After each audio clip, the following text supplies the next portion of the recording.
Trojan football is on the air. Go! 36-28. Southeast of Saline has an 8-point advantage. You have the best player in the state in Class 2A taking the snap. The two-time defending champions have the last say about it. Here's the pass, and it's going to be a tackle by Grady Gebhardt in the middle of the field, and Southeast of Saline has won. The Trojans have won this game. They scored 2 touchdowns in less than 2 minutes to go. 1:50 remaining on the clock. Southeast of Saline might have been written off. They were down by 8 points, 28-20, but Southeast of Saline scores the last 16 points in this game, and the Trojans win their second state title in school history, and they win it 36-28. This is Countdown to Kickoff for Southeast of Saline Trojan football on KINA Sports.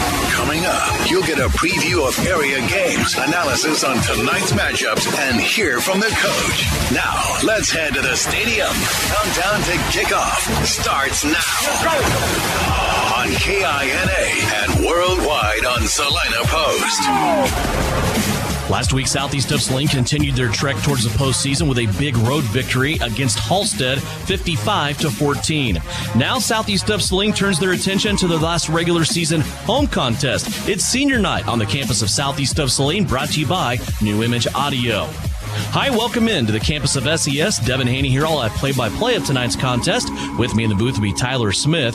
Producing and engineering will be Nick Garst. And on the roof, producing all that live stream video free of charge tonight is Tyler Henry, and that's presented by Commercial Tire Centers. 55-14, the final score last week. Southeast of Saline went on the road and slayed the Dragons. This game, though, gave Southeast of Saline a look they haven't seen in quite some time. They were behind early on in this game as Halstead made a trick play. It's a halfback pass down the field. They scored 7 points. Then the Dragons pulled an onside kick to get the ball back. But a Tiernan Potocik interception and then an offense engineered by Tiernan Potocik made it a runaway first half at halftime, 48-7. Southeast of Saline would go on. 55-14 would be the final score. And the first varsity start for junior quarterback Tiernan Potocik was a productive one. In the first half alone, 8 of 10 passing the football, 266 yards and 4 touchdowns.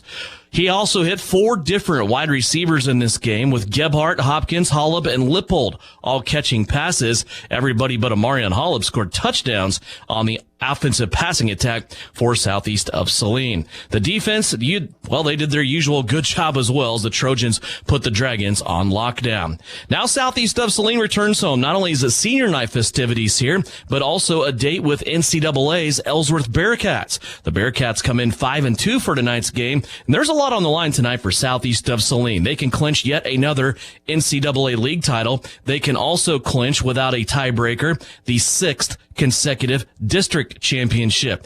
And, oh, by the way, they can also clinch home field advantage in Class 2A in the West Division of the 2A playoffs that start next Friday night. When we come back in segment 3, we'll talk to Mitch Gebhardt. It's brought to you by Frisbee Construction. We'll see what's been going on this week with the Southeast Trojans, and we'll talk about all levels of football as well. But coming up next in segment 2, we'll go behind enemy lines as Tyler Henry got a chance to sit down with Ellsworth head coach Josh Homolka right before the game. It's all coming up when we come back on Countdown to Kickoff. It's underway for Trojan football in week number 8, and it's brought to you by L&L Advisors. Open enrollment period has started for Medicare. You want to make sure you consult people that you know and you trust. You don't want people knocking on your door or calling your phone that you don't know where they're at or who they are. Contact the experts at L&L Advisors. They are here, and you can trust them this time of year especially. One main office on Roach Street, just off of Crawford by Salina Stadium, another one in Salina Central Mall, and also downtown McPherson, and a new complex in Manhattan, L&L Advisors, your trusted local Medicare authority. Countdown to Kickoff gets underway when we come back worldwide on Salina Post and locally right here on KINA. Whether on the field, court, or in the operating room, experience matters. A coach loves an experienced team just like a patient values an experienced doctor. Salina Ortho has ABOS board-certified physicians with over 40 years of orthopedic service. If you need help staying active or just want to discuss options regarding the newest techniques and services and specialties that Salina Ortho provides, see one of our trusted physicians or visit salinaortho.com.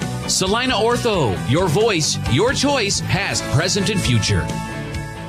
When crop and weather conditions are just right, you need to bale as much as you can, as fast as you can, all while putting up the highest quality product possible. Case IH round balers have the reputation as the hardest working balers in the business to consistently build dense bales with square shoulders that don't sag. No matter the crop or field condition, bale more with Case IH round balers. With easier maintenance and serviceability, you'll spend more time where it counts. In the field, baling hay. Ready to build a better bale? Contact Can Equip in Solomon.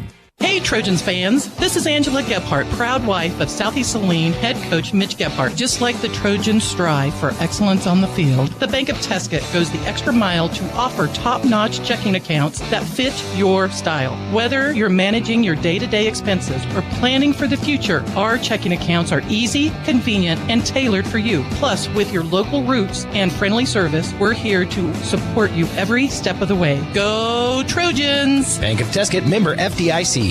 You're a working man with a job to do. This is Jeff with Vanderbilt in Salina. Some people call us the work boot center of the universe. With over 10,000 pairs of boots in stock, yes, that's 10,000 pairs of boots under one roof. Hundreds of styles to fit your working, riding, or walking needs. Stop in and try on a pair of boots from the old classics to the new technology to find the comfort and durability you're after. Back here on the L&L Advisors Countdown to Kickoff show, I'm Tyler Henry, and it's time now for us to go behind enemy lines, presented by LilyPad Septic. We're joined here by Ellsworth head coach Josh Amolka. Coach, first and foremost, thanks for sitting down with us today. We appreciate you having us on. So your team is off to another hot start this season. You enter Week 8, 5-2 overall. You know, what has been the best thing that you feel like you've seen out of your guys this season? I mean, we play hard every down. Last week Beloit didn't go how we wanted, but with 8:40, we were down 16 points, and they're inside the one, and we hold them out for 4 downs. So, and then we score on the next play. They show they got a lot of fight in them, and, other teams might have quit and just let them walk in and said, on to the next. But 8 minutes left, and they're backed up, and they were still playing hard. So, we're going to go as hard as we can. It might not always come out our way, but we're going to play hard. Even if you run a similar identity, similar offense, similar defense, I know every group of kids is different. What would you say has become the biggest strength of this specific Ellsworth football team this season? I think just playing. They just play hard every single down. We might not be the most skilled team we've ever had, but they're as tough as any team we've had, and they play hard every down. That's the biggest thing. They just play really, really hard. Maybe on the flip side of that coin, what are some areas that you'd still like to see the team improve in as you look to make another deep playoff run? We need to be able to throw the ball better on offense. We're making progress in there. A lot of it's on me. We got to do some things that are better to our strength, and maybe we haven't done that yet with our personnel. So hopefully we're making strides towards that. And defensively, just coverage wise, just sealing some stuff up in the back end, just knowledge wise, has been really good the last few weeks. So things are coming together. We wish some of the stuff would have came together a little earlier in the season, but I think it's coming at a timely spot with the playoffs coming up and big district game tonight. You mentioned the passing game. That is one thing I wanted to ask you about. Carson Jacobs, a sophomore quarterback, a first-year starter. How have you seen him kind of improve throughout the year, and where specifically do you still need to see that passing game kind of come together a little bit more? He's putting the ball in spots. We got to catch the ball sometimes. And then there's some stuff maybe we didn't see once in a while, but that's what you expect with the sophomore quarterback. But he's as tough as anybody you can have running the ball. He's not overly big guy, but he's going to stick it up in there, and he's going to get what he can get. And that's all you can ask. He's tough, and I wouldn't trade him for anybody. So I feel like he fits what we do pretty well, and his personality fits what we do, and he does a really good job. Back in week 1 when I was writing, season previews and kind of going through your team, one thing that stuck out to me, Tucker Goss added a lot of weight this offseason. He's looked unstoppable. 8 yards a carry, 1,400 plus rushing yards this season, 18 touchdowns on the ground. How have you seen him kind of develop as a runner throughout his career? We ran this offense for a few years, but he's as good as he's the best we've ever had read the power play. So he's really good at sticking on his guard. He's really good with staying in the system, and he knows where it's going to pop, and he's taking advantage, and he's hard to take down. I mean, he's going to get his knees up, and he's coming through there hard. And it's, he weighs around 200 pounds. You're going to have to buckle up to tackle him. As someone who's watched this offense and really this defense too, I mean, Cooper McGowan is maybe the biggest unsung hero of this team. Talk about his role and kind of just his selflessness and willingness to do what needs to be done to help. Yeah. Well, yeah, he started outside linebacker for us, and we didn't move him from outside linebacker because he wasn't good at it. It's because people were checking the plays away from him. So we really weren't at him. So we brought him down to the defensive line, back to the D line. And the same thing was happening. He just wasn't a factor. So we didn't tackle really well against Hillsborough, so we moved him back to safety, and now people got to deal with him. I guess you could try to formation us and stuff like that and get him in certain coverages where he might not come down, but he's a big, long, tall, athletic guy right in the middle of the field, and if he comes down, he's going to tackle somebody, and he's going to come fast and hard. So I think it says a lot about his athleticism, playing at all three levels within 3-4 weeks. So he's a really good football player. You got a big game coming up here tonight against Southeast of Saline. Once again, it'll be for a league and district title. When you watch this year's Trojans on film, what stands out to you right away? It seems like they can just plug guys in and just keep doing what they're doing. It says a lot about their program. It says a lot about their coaches. I know they've had an issue with the injury bug the last few weeks, and nobody likes seeing that. But they plug guys in and they just keep going. So they look very similar to last year. They're tough, hard to take down, fast, line up fast. They do all the things Southeast does. They just plug, next guy up for them, and they've done a good job of having those guys ready to play.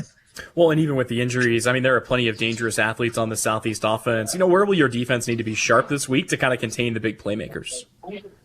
Well, I think you got to know where Gebhardt is. Obviously, he's as good a running back in the state. So, and then they got Malachi out on at receiver. I mean, they got big threats across the field. So we just got to play sound, and we got to line up. That's the biggest thing against Southeast is if they can get 5-6 plays in a row and get you wore down, it gets a lot harder to line up just because you're tired and you got to think, and they do a few different things and line up differently. So just focus and get lined up and plan the next play. Defensively, the Trojans have been a tough nut to crack at times this year. Where will your offense need to be strong to move the ball consistently tonight? We got to be better in the pass game, and we got to be able to throw a little bit to open up the run. I mean, that's bottom line. Well, I know we've talked here a little bit of offense, a little bit of defense, but overall, if you boil it down into, really the top couple of points, what are your biggest keys to the game in this one to go out on the road and maybe shock a few folks at SES? Yeah, we got to play efficiently on offense, and we got to line up on defense and just be focused in on what our job is. Well, Coach, thank you so much for your time, sir. Best of luck to your Bearcats tonight. I appreciate it. Once again, that was Josh Amolka, head coach of the Ellsworth Bearcats, joining us for Behind Enemy Lines. We'll step away, but when we come back, the LNL Advisors Countdown to Kickoff rolls on right here on KINA. Lily Pad Septic, this is Callie, where we can get you a flush and a rush. How can we help you flush today? Oh, it smells like something died out by my septic tank. It's bad. Oh no, I know that smell you're talking about. Cole! I smelt it from here. The freakishly fast frog. I'll follow the funk. It's not a dead animal, sir. It's your septic tank venting gases. Oof, she's full. Real full. That's the smell. I've got to get back and tell Callie.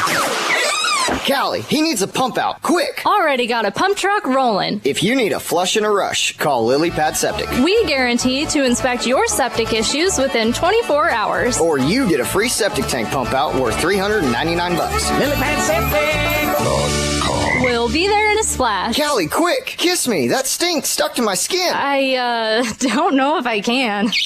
Oh, good. I can smell other things again. Back here on Countdown to Kickoff, brought to you by L&L Advisors, getting ready for the final week of the regular season. It's here at home on the campus of SES, and time now for our pregame sit-down with Mitch Gebhardt, head coach of the Southeast of Saline Trojans. His interview brought to you by Frisbee Construction. Boy, Coach, pretty good conclusion to what may be your last road game of the season, and definitely your last road game of the regular season. 55-14, a victory over the Halstead Dragons. This was a big game for you. Just kind of some question marks due to injury coming into this game. How do you feel like you guys performed in Halstead last Friday? Yeah, I thought we had a good job. We had to deal with some adversity there at the beginning of the game too. You know, we got behind 7-0 and they onside kicked and kind of put our backs against the wall a little bit, but I thought our kids responded to that well. We had some injuries, and we really had some kids step up in that. So, to come out of there with a 55-14 win was good for us. Of course, a lot of the focus from your team, and not necessarily internally, but I think maybe some people on the outside looking in, is how Southeast would do without Gannon Jacobson at the quarterback spot. It's always a spot of focus and a position everybody likes to talk about. Tiernan Potocki, though, had a pretty darn good first half for his first varsity start. 8 of 10, 266 yards, and 4 touchdowns. He had it going early on, and a lot of it is in that screen game that we've seen you guys play very, very well this year. Yeah, Tiernan. I think I said this when Tiernan went in at halftime or a little before halftime of that other game. That we haven't changed our playbook because Tiernan comes in. He does an outstanding job. He's got a lot of reps for us. Was a great JV quarterback last year for us. And, he does everything that he needs to do. And, through the summer and these first 7 games this year too, he's got a lot of reps, not just in practice, but in games also. And we really feel confident in what Tiernan can do. Grady Gebhardt had a big day offensively, too. Over 225 yards of total offense, 5 touchdowns, 3 of them rushing, 2 of them in the receiving game. And this, when I watch the screen game and want to watch what is being done this year, obviously Grady does a great job getting the ball up the field and making people miss. Just the blocking, though, on the outside, when you stretch that play and some of the blocks that are developing, sometimes you have linemen coming all the way out in that area, sometimes it's receivers out in that area. Just talk about the scheme on some of those wide receiver screens and the halfback screen to Grady. Well, and we've got guys that are good in space. Grady's outstanding in space, making guys miss and things like that. But you're exactly right. Those linemen and other receivers and all those players do a nice job of picking up who they're supposed to downfield for those blocks, and then the guys that catch the football get to cut off them. But I feel like our screen game, because of the speed that we have, is very much a weapon for us, and we've used it a little more this year, but we feel very confident in that game. 4 different receivers in this game caught passes. 3 of them caught at least 1 touchdown. I thought Malachi Hopkins played well for you again. He continues his great senior year. And again, we have to talk about Amarion Hollab on offense, right? He had a good game. Well, I thought that catch that Amarion had there early on, we were 3rd and 8 or something, and he picked up 40-some yards on that. Nice thrown ball by Tiernan, but the defender did a nice job, and Amarion just went up and got that ball. I thought that was a huge catch for us in that game. Just kind of a momentum swing, kept that drive alive. After we weathered the onside kick and the touchdown by them to get that play, pick up those yards, and then go ahead and go down there and score. I thought that was a huge play for us. And yeah, Malachi's great. Malachi has several catches and some touchdowns, things like that. But what Malachi does is block well downfield for everybody also. So those two are doing an outstanding job for us. This game started out a little different for you, though, didn't it? I mean, Halstead, they have run a little trick play there out of that veer option. They throw it down the field and an open receiver. Then they pull an onside kick. They recover that. And all of a sudden, you're in a situation you haven't been in yet this year.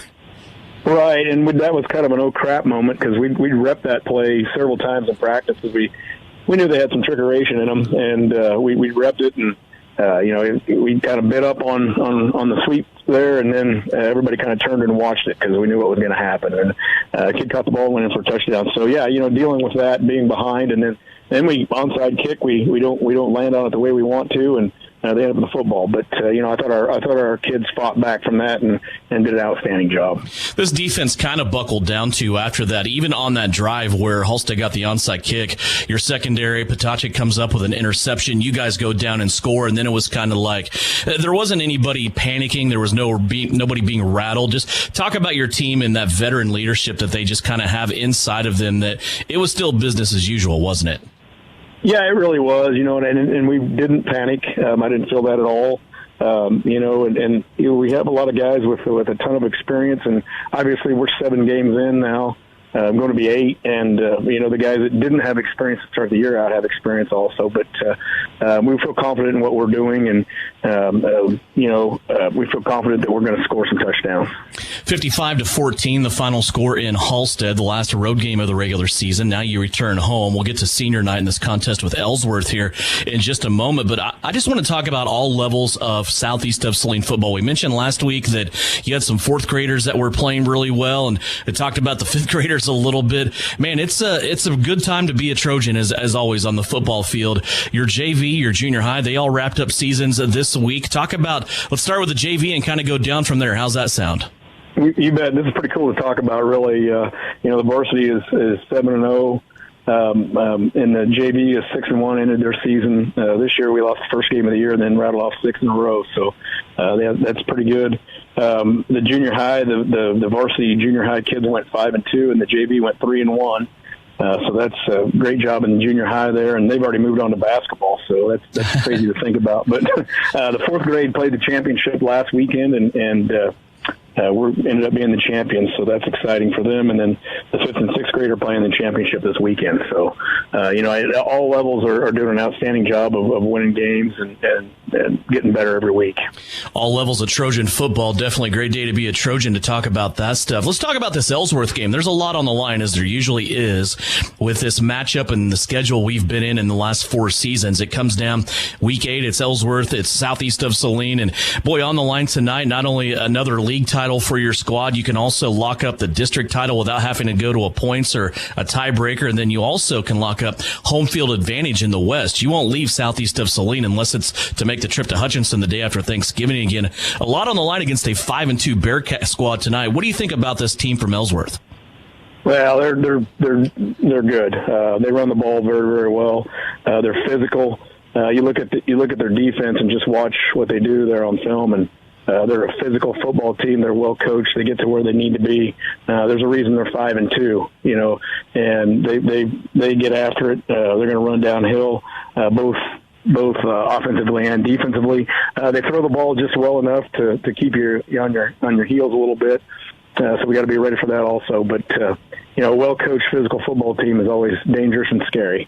This is one thing your defense will be tasked with tonight, is tackling a 200-plus pound running back in Tucker Goss. He's had a great season. And I heard Coach Homolka just talk about him. It's not just being big. He seems to read different levels of the defense very well. What have you seen from him on film? Well, and I agree with Coach Homolka. He has good vision. And guys with good vision, make yards because they see where the hole's at. They cut off of it and those type of things. And I think they're do a good job blocking for him too. Those guys up front have created holes for him, and he gets to the second level. And then when he does get to the second level, he's a big, powerful guy and hard to bring down. And he's ended up in the end zone a lot of times. So we're going to be playing our A game and get a lot of guys to where he's at, and make sure we take care of everything else that they want to do. Senior night on the campus of Southeast of Salina. It's Ellsworth and the Trojans of Southeast here at SES. What are your keys to success for your football team tonight, Coach? Yeah, we got to make sure and take care of the football. We aren't sure what the weather's going to do here now, so we got to make sure and take care of the football and get first downs on offense. Just do what we do. Take what they give us and advance the football. Defense, we got to get a lot of guys. They slow down the run game. I'm not going to say stop it, but slow it down a little bit, and then always be ready for when they pull up and pass. And special teams in any game, especially the later you get in the year, can sure swing a game. So we got to make sure we're solid there also. Mitch Gebhardt, head coach of the Southeast of Saline Trojans. His guys tonight trying to knock off the Bearcats of Ellsworth and finish the regular season undefeated once again. Coach, thanks for your time. We'll talk to you at halftime. All right, thank you. Back with more Trojan pregame after this right here on KINA. When the time comes to honor a life, Hire Scott Mortuary in Salina is here with care, compassion, and guidance every step of the way. Celebrate memories, cherish family, and find comfort in tradition. Hire Scott Mortuary, celebrating life, embracing legacy. In the trenches and on the ground, that's where the game is won. Isaacson Truck Line is a proud supporter of the Southeast of Saline Trojans. For local and long-haul service of freight and livestock, call Isaacson Truck Line, reminding you to have a safe Friday night on the roads. Wreak havoc, Trojans!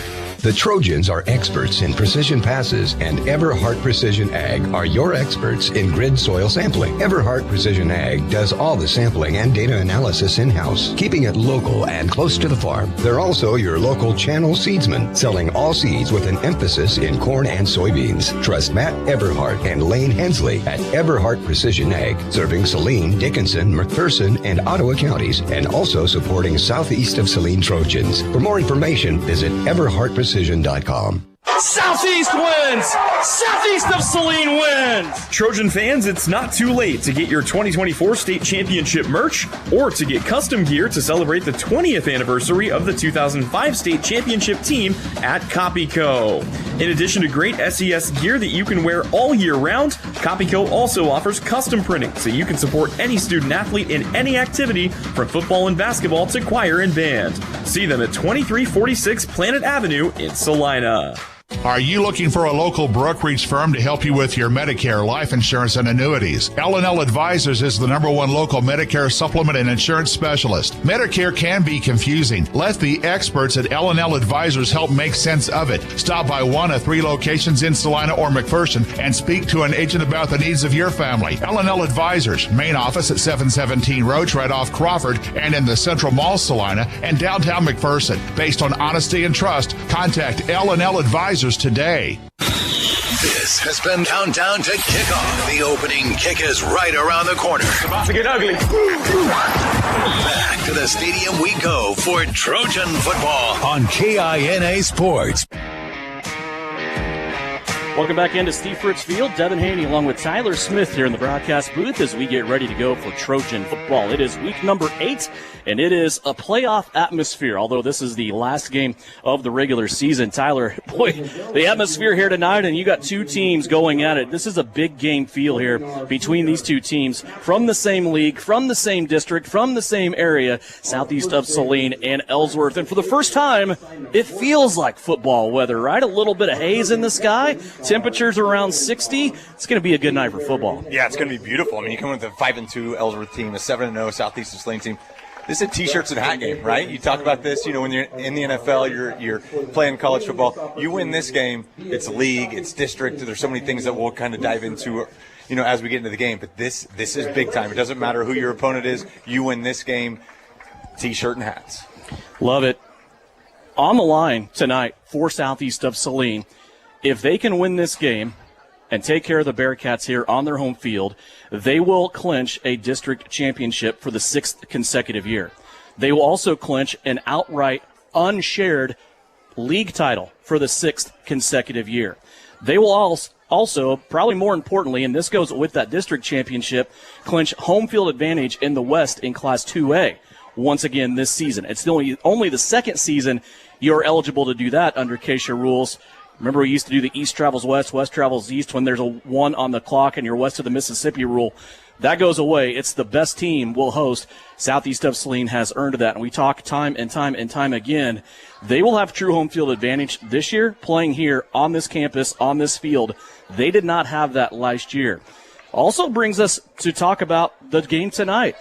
I feel like, you feel like, last year without the turf, we would not be playing this game here. We'd probably be in town at Kansas Wesleyan playing on that field once again, as we had some pretty good rain overnight last night and early this morning. Yeah, without a doubt. I mean, this is a game you talk about, like all the things that go on in the background. Administrators and Coach Gebhardt were looking at the forecast, a year ago if this was happening, and they're trying to think, oh my gosh, what are we going to do tonight? We don't want to tear up our field. We still have, 4 more weeks on this field that we need to utilize it. Now, when you have the premier, field, stadium, in Class 2A, you don't worry about it. You have home field. Big game feel. New Majadio, keys to success tonight for the Trojans. What do you think? It's about these 16 seniors, Devin. I mean, when you're a Class 2A school and you have 16 seniors, you can look at programs across the state, 6A, 5A, 4A, 3A, 2A, 1A. It doesn't matter. To have 16 seniors, that speaks volumes about the atmosphere, not only with your football team, but in your school community. 41-2 are these 16 seniors. Yeah. You just say that out loud and you don't really believe what you're saying. 41-2. These guys have only they've only been a part of 2 losses in their high school career. And it's going to take all of them. It's going to take every single one of them. 2 of the biggest seniors, 2 of their biggest studs, Eli Jennings and Gannon Jacobson, are both out for the remainder of the season. Huge losses. But it's the culture, it's the community. That's what keeps this team together. The other 14 seniors that are available. Let's see if they can make it happen. Well, let's put the ball on the tee. Let's get underway. Adam Teal will be the kicker. He will start this contest, kicking it away for Southeast of Saline as we look at the Kniper Agency of Farmers Insurance in Saline. And our game conditions tonight, 57 degrees and an east-southeast breeze, about 5 to 10 miles an hour. There is a 20 to 30% chance for rain throughout the night. The largest chance of rain rests at about 8 o'clock. But what you see right now and what you feel right now in the stadium is pretty much what we're going to have until the end of this game. So not a lot of variables unless the skies open up and it starts raining a little bit as Teal puts his foot in it, and we are underway. It's week number 8, the final game of the regular season, and Ellsworth has trouble with the opening kickoff. They actually dropped the ball, but they fall on it at the 23-yard line. Let's first meet your Trojan defense, brought to you by Salina Fence Company. Up front, it's Bryson Lippold along with Drew Weller. Weller leads this team in tackles for loss. He has 9. Alongside Weller is Tristan Swank and Brody Chambers. Your corners tonight are going to be a mixture of Caden Berrigan, also Malachi Hopkins, and Tyler Bramblett. Your linebackers will be a mixture of James Friesen, Kenyon Douglas, Grady Gebhardt, Josh Watkins, Killian Vaughn, Amarion Hollub, and your safety will be Tiernan Potacek. Southeast of Saline wearing their purple jerseys tonight, white pants, purple helmet with Trojan logo on the side. Ellsworth wearing their white tops, black pants, black helmet with the Ellsworth Bearcat logo on the side. From the 23-yard line, Ellsworth starting out. First snap of the game. In the shotgun formation, they have a running back to the right of the quarterback, and that running back will turn into a lead blocker as quarterback Carson Jacobs takes it off the right-hand side. He will gain 2 on first down. It brings up 2nd down and 8. Carson Jacobs, a sophomore quarterback. Tyler, and it just seems like we have seen a lot of sophomore quarterbacks this year. We have, a lot of young talent in this league and in this schedule. But you saw right there, Tucker Goss did a great job lead blocking, but it's just Grady Gebhardt did a great job just sliding in, avoiding that block, making an ankle tackle on the quarterback to limit it to a 2-yard gain. 2 yards on first down, 2nd down and 8. Jacobs on the first carry of the game for the Bearcats from Ellsworth, the alma mater of Mitch Gebhardt. 2 backs in the backfield now, 1 on each hip. Jacobs again fakes it, and this time he's going to pay the price. He runs right into Brody Chambers, who puts him to rest back inside of the 25-yard line near the original line of scrimmage. It's a loss of 2 on the play. Yeah, we saw that split back look. So there's 2 running backs with Jacobs right there, and it's that mesh point. We talk a lot about the mesh point throughout the season. You have multiple players. You have a player at the mesh point. You have a player taking the running back. But at that point, the mesh player and the running back responsibility both got to Jacobs at the exact same time. Big tackle, 3rd and long. This is not where Ellsworth wants to be. We know they struggle throwing the ball. They can run the ball, but they struggle throwing it. If you would have told me Carson Jacobs would have the first 2 carries in this game, I probably would have argued with you. 3 wide receivers for the Cats off to the left-hand side.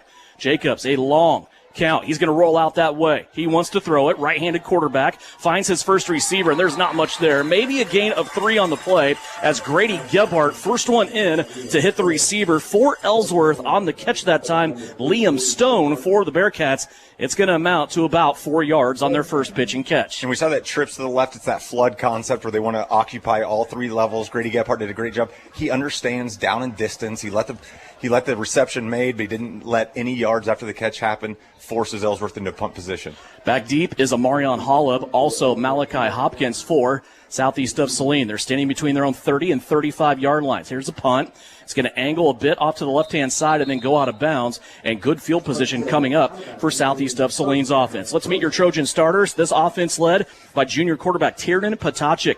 8 of 10, 266 yards, 4 touchdowns in the first half alone last week against Halstead. He has Grady Gebhardt with him in the backfield. Gebhardt right now with 27 total touchdowns. Coming into this game, he is averaging nearly 4 touchdowns per game. Out wide will be Caden Berrigan, Malachi Hopkins, Tyler Bramblett. along with Bryson Lippold. We'll also see Canyon Douglas back tonight. Amarion Hall will be on offense again. First down and 10 from the 45. Give to Gebhardt. Look out. He slips a tackle on the second level, and he might be gone. He has one Bearcat to beat inside the 20, inside the 10. Grady Gebhardt does it again. One touch, one play. Touchdown, southeast of Saline. 55 yards away. Grady Gebhardt breaks the 0-0 tie. Devin, untouched, and not untouched because Grady Gebhardt isn't great, because the offensive line did so well. They took care of their level. They went up to the next level, and then it was just the speed of Gebhardt. I think sometimes we forget how fast Grady is, and you saw it right there. And Ellsworth defensive back had an angle. Grady said, no, you don't. Just put the pedal to the metal. Grady Gebhardt for 6. 55 yards, one play drive. Southeast of Saline going for 2. Little misdirection. Potachik ends up with it. He'll pass it in the end zone. And Grady Gebhardt on the 2-point reception. It's another one-play drive, and it's the first touch of the game for Grady Gebhardt, who he takes to the house once again. 9:40 left to go here in the first quarter. Southeast of Saline's Trojans up 8-0. It's senior night, and it's presented by New Image Audio.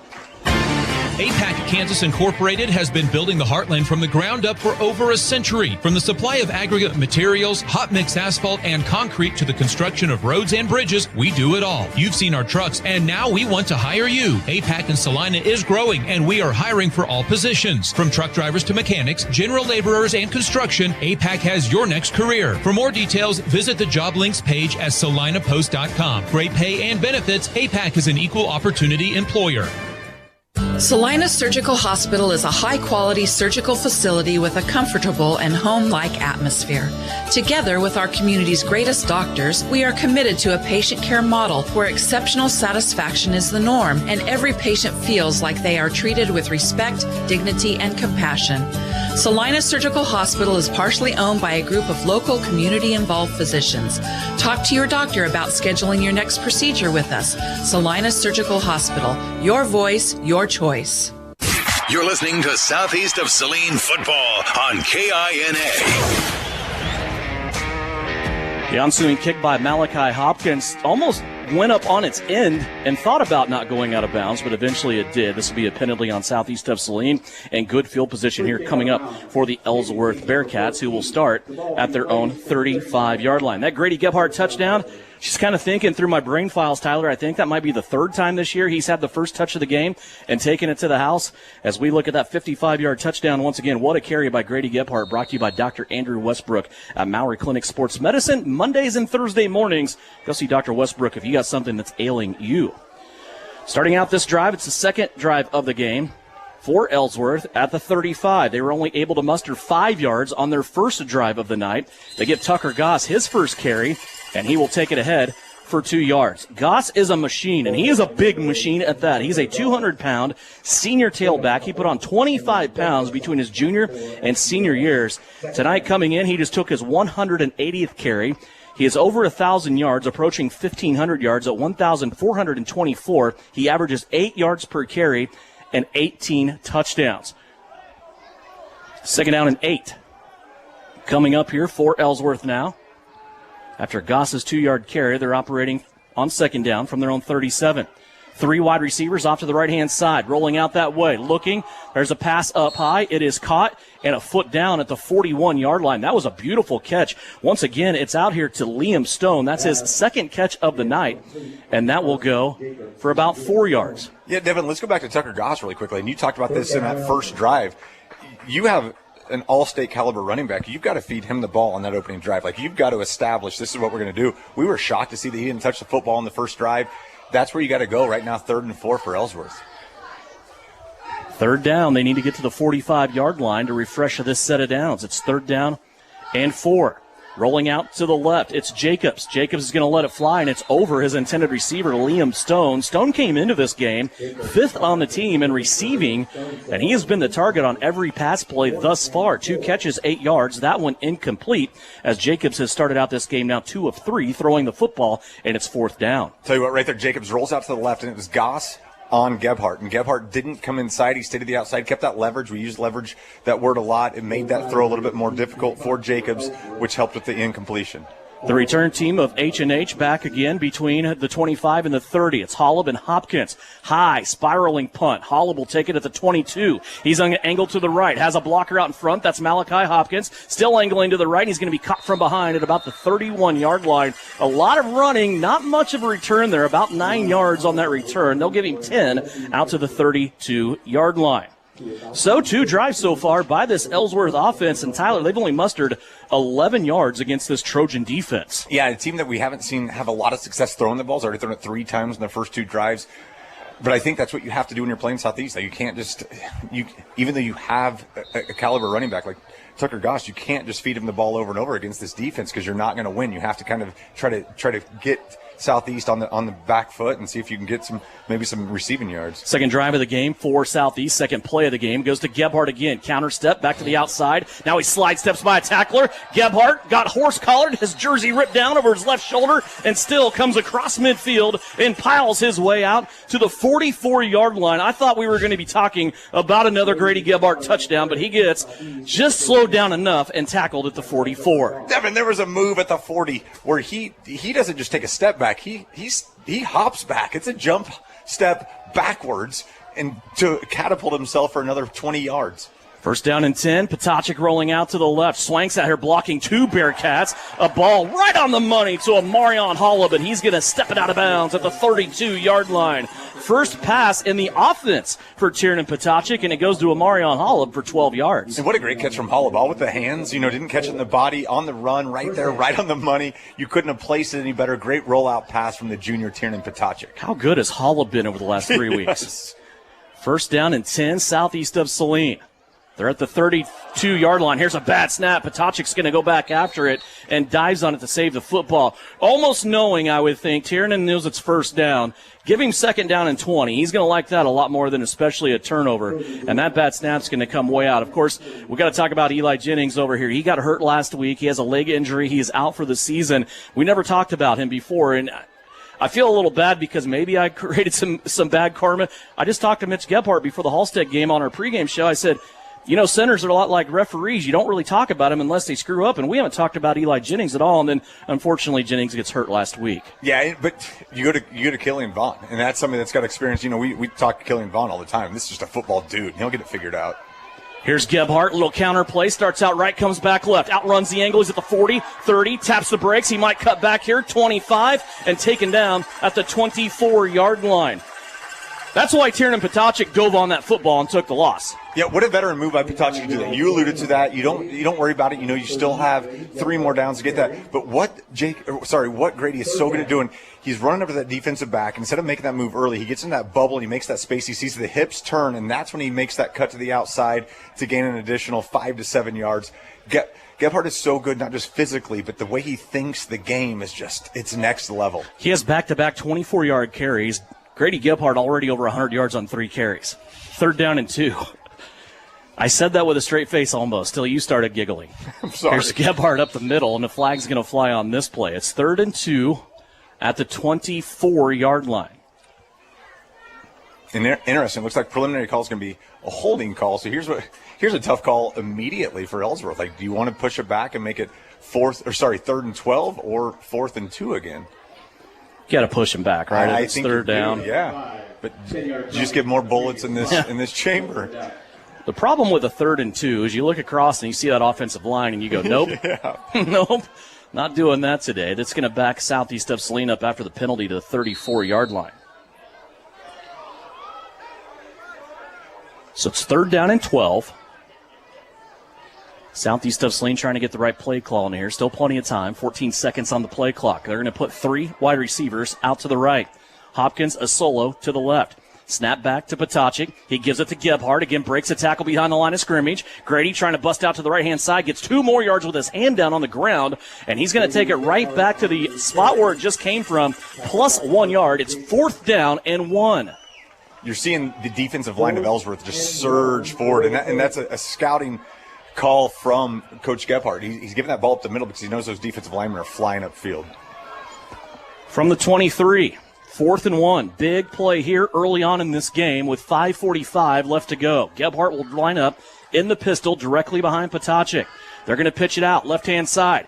Grady tucks the ball. Look out. If he gets to the outside, he has to break up a tackle, and now he'll be swarmed under. But Grady Gebhardt will get the first down here on a gain of 6 on 4th and 1. Yeah, just a great job. Knew exactly where he had to get after that. That's when he plants the foot and tries to get extra yardage. But it's a ball security from Grady. I mean, he had multiple guys come from all angles. He was spun around, kept a hold of the pigskin, did a great job getting the first down, keeping the football, keeping this drive alive. Southeast of Saline for the first time tonight in the Case IH Red Zone, brought to you by Can Equip in Solomon, just off I-70, their new state-of-the-art facility. First down and 10 at the 23-yard line. They're going to fake it to Holla. Potacik keeps it. He's in the secondary. He's looking for the end zone. He's falling ahead to the 1. A big carry by Tiernan Potacik as he is able to break off 16 yards.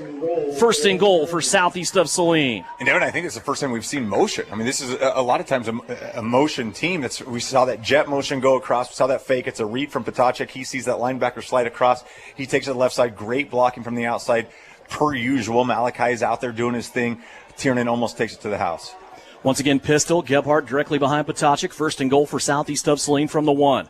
Here's an extra blocker. It's Lippold in there. They give it to Gebhardt. He's going to drag a Bearcat ahead, looking for the goal line, looking for the signal. Still no signal, and they're going to say Grady Gebhardt is scoring. Give Grady Gebhardt on the delay his 20th rushing touchdown of the season and his 2nd rushing touchdown of the night.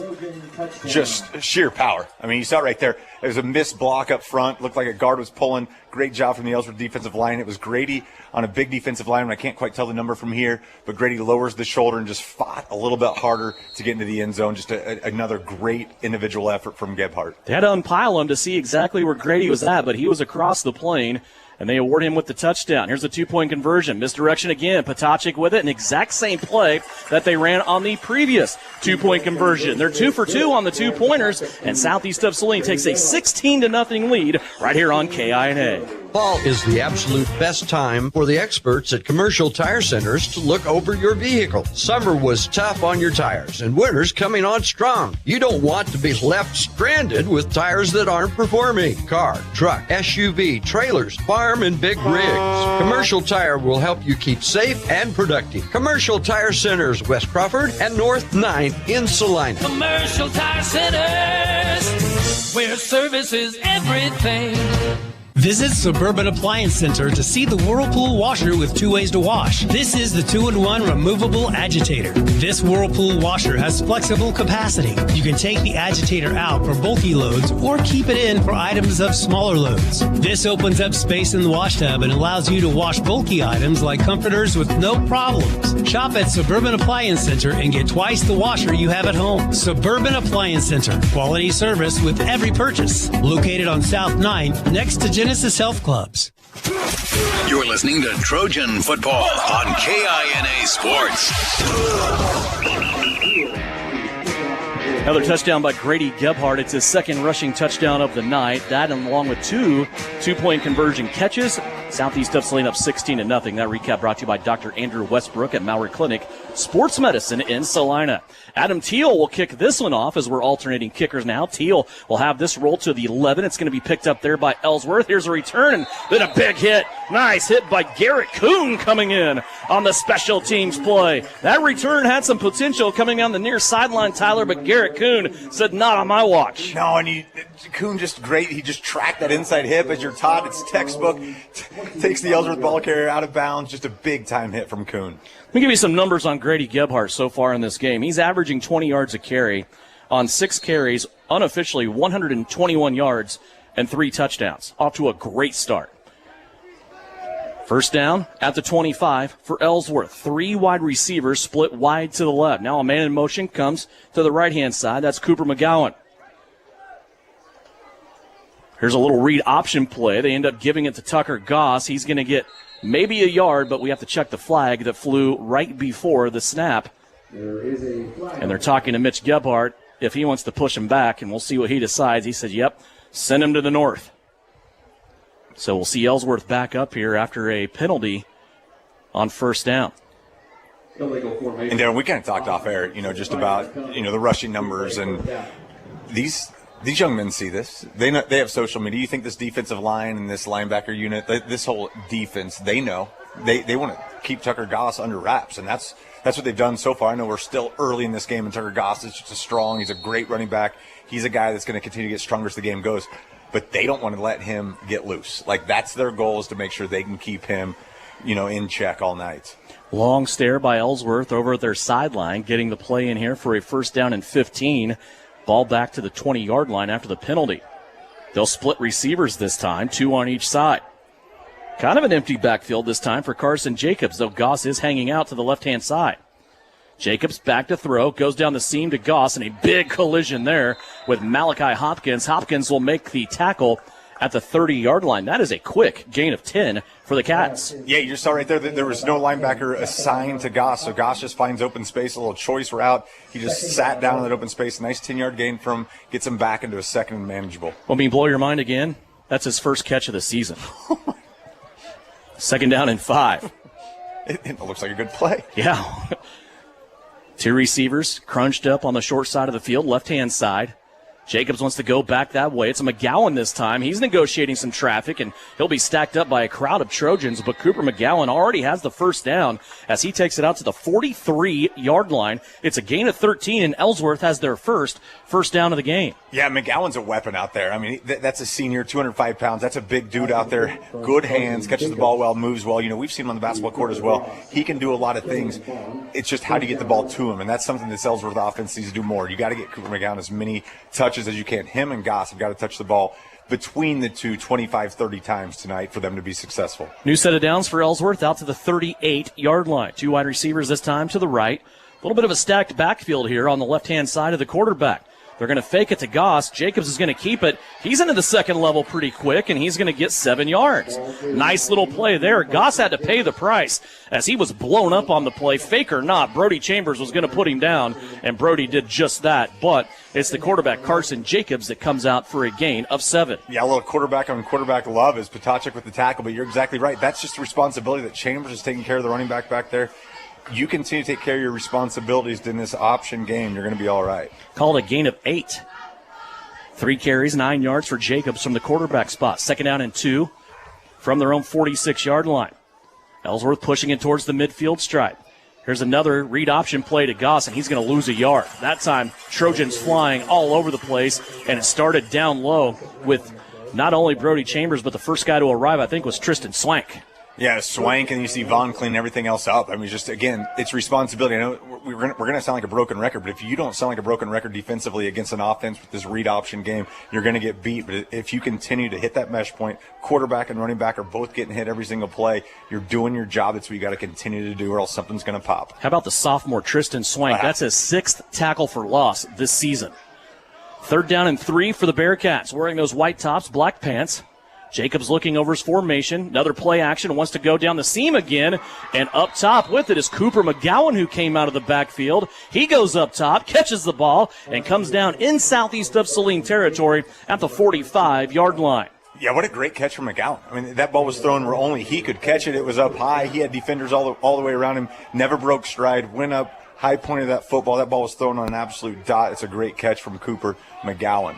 Gowan comes in as the leading receiver for this Ellsworth team, a team that does not pass a lot. They came in with 384 yards passing all season long, throwing only 61 passes.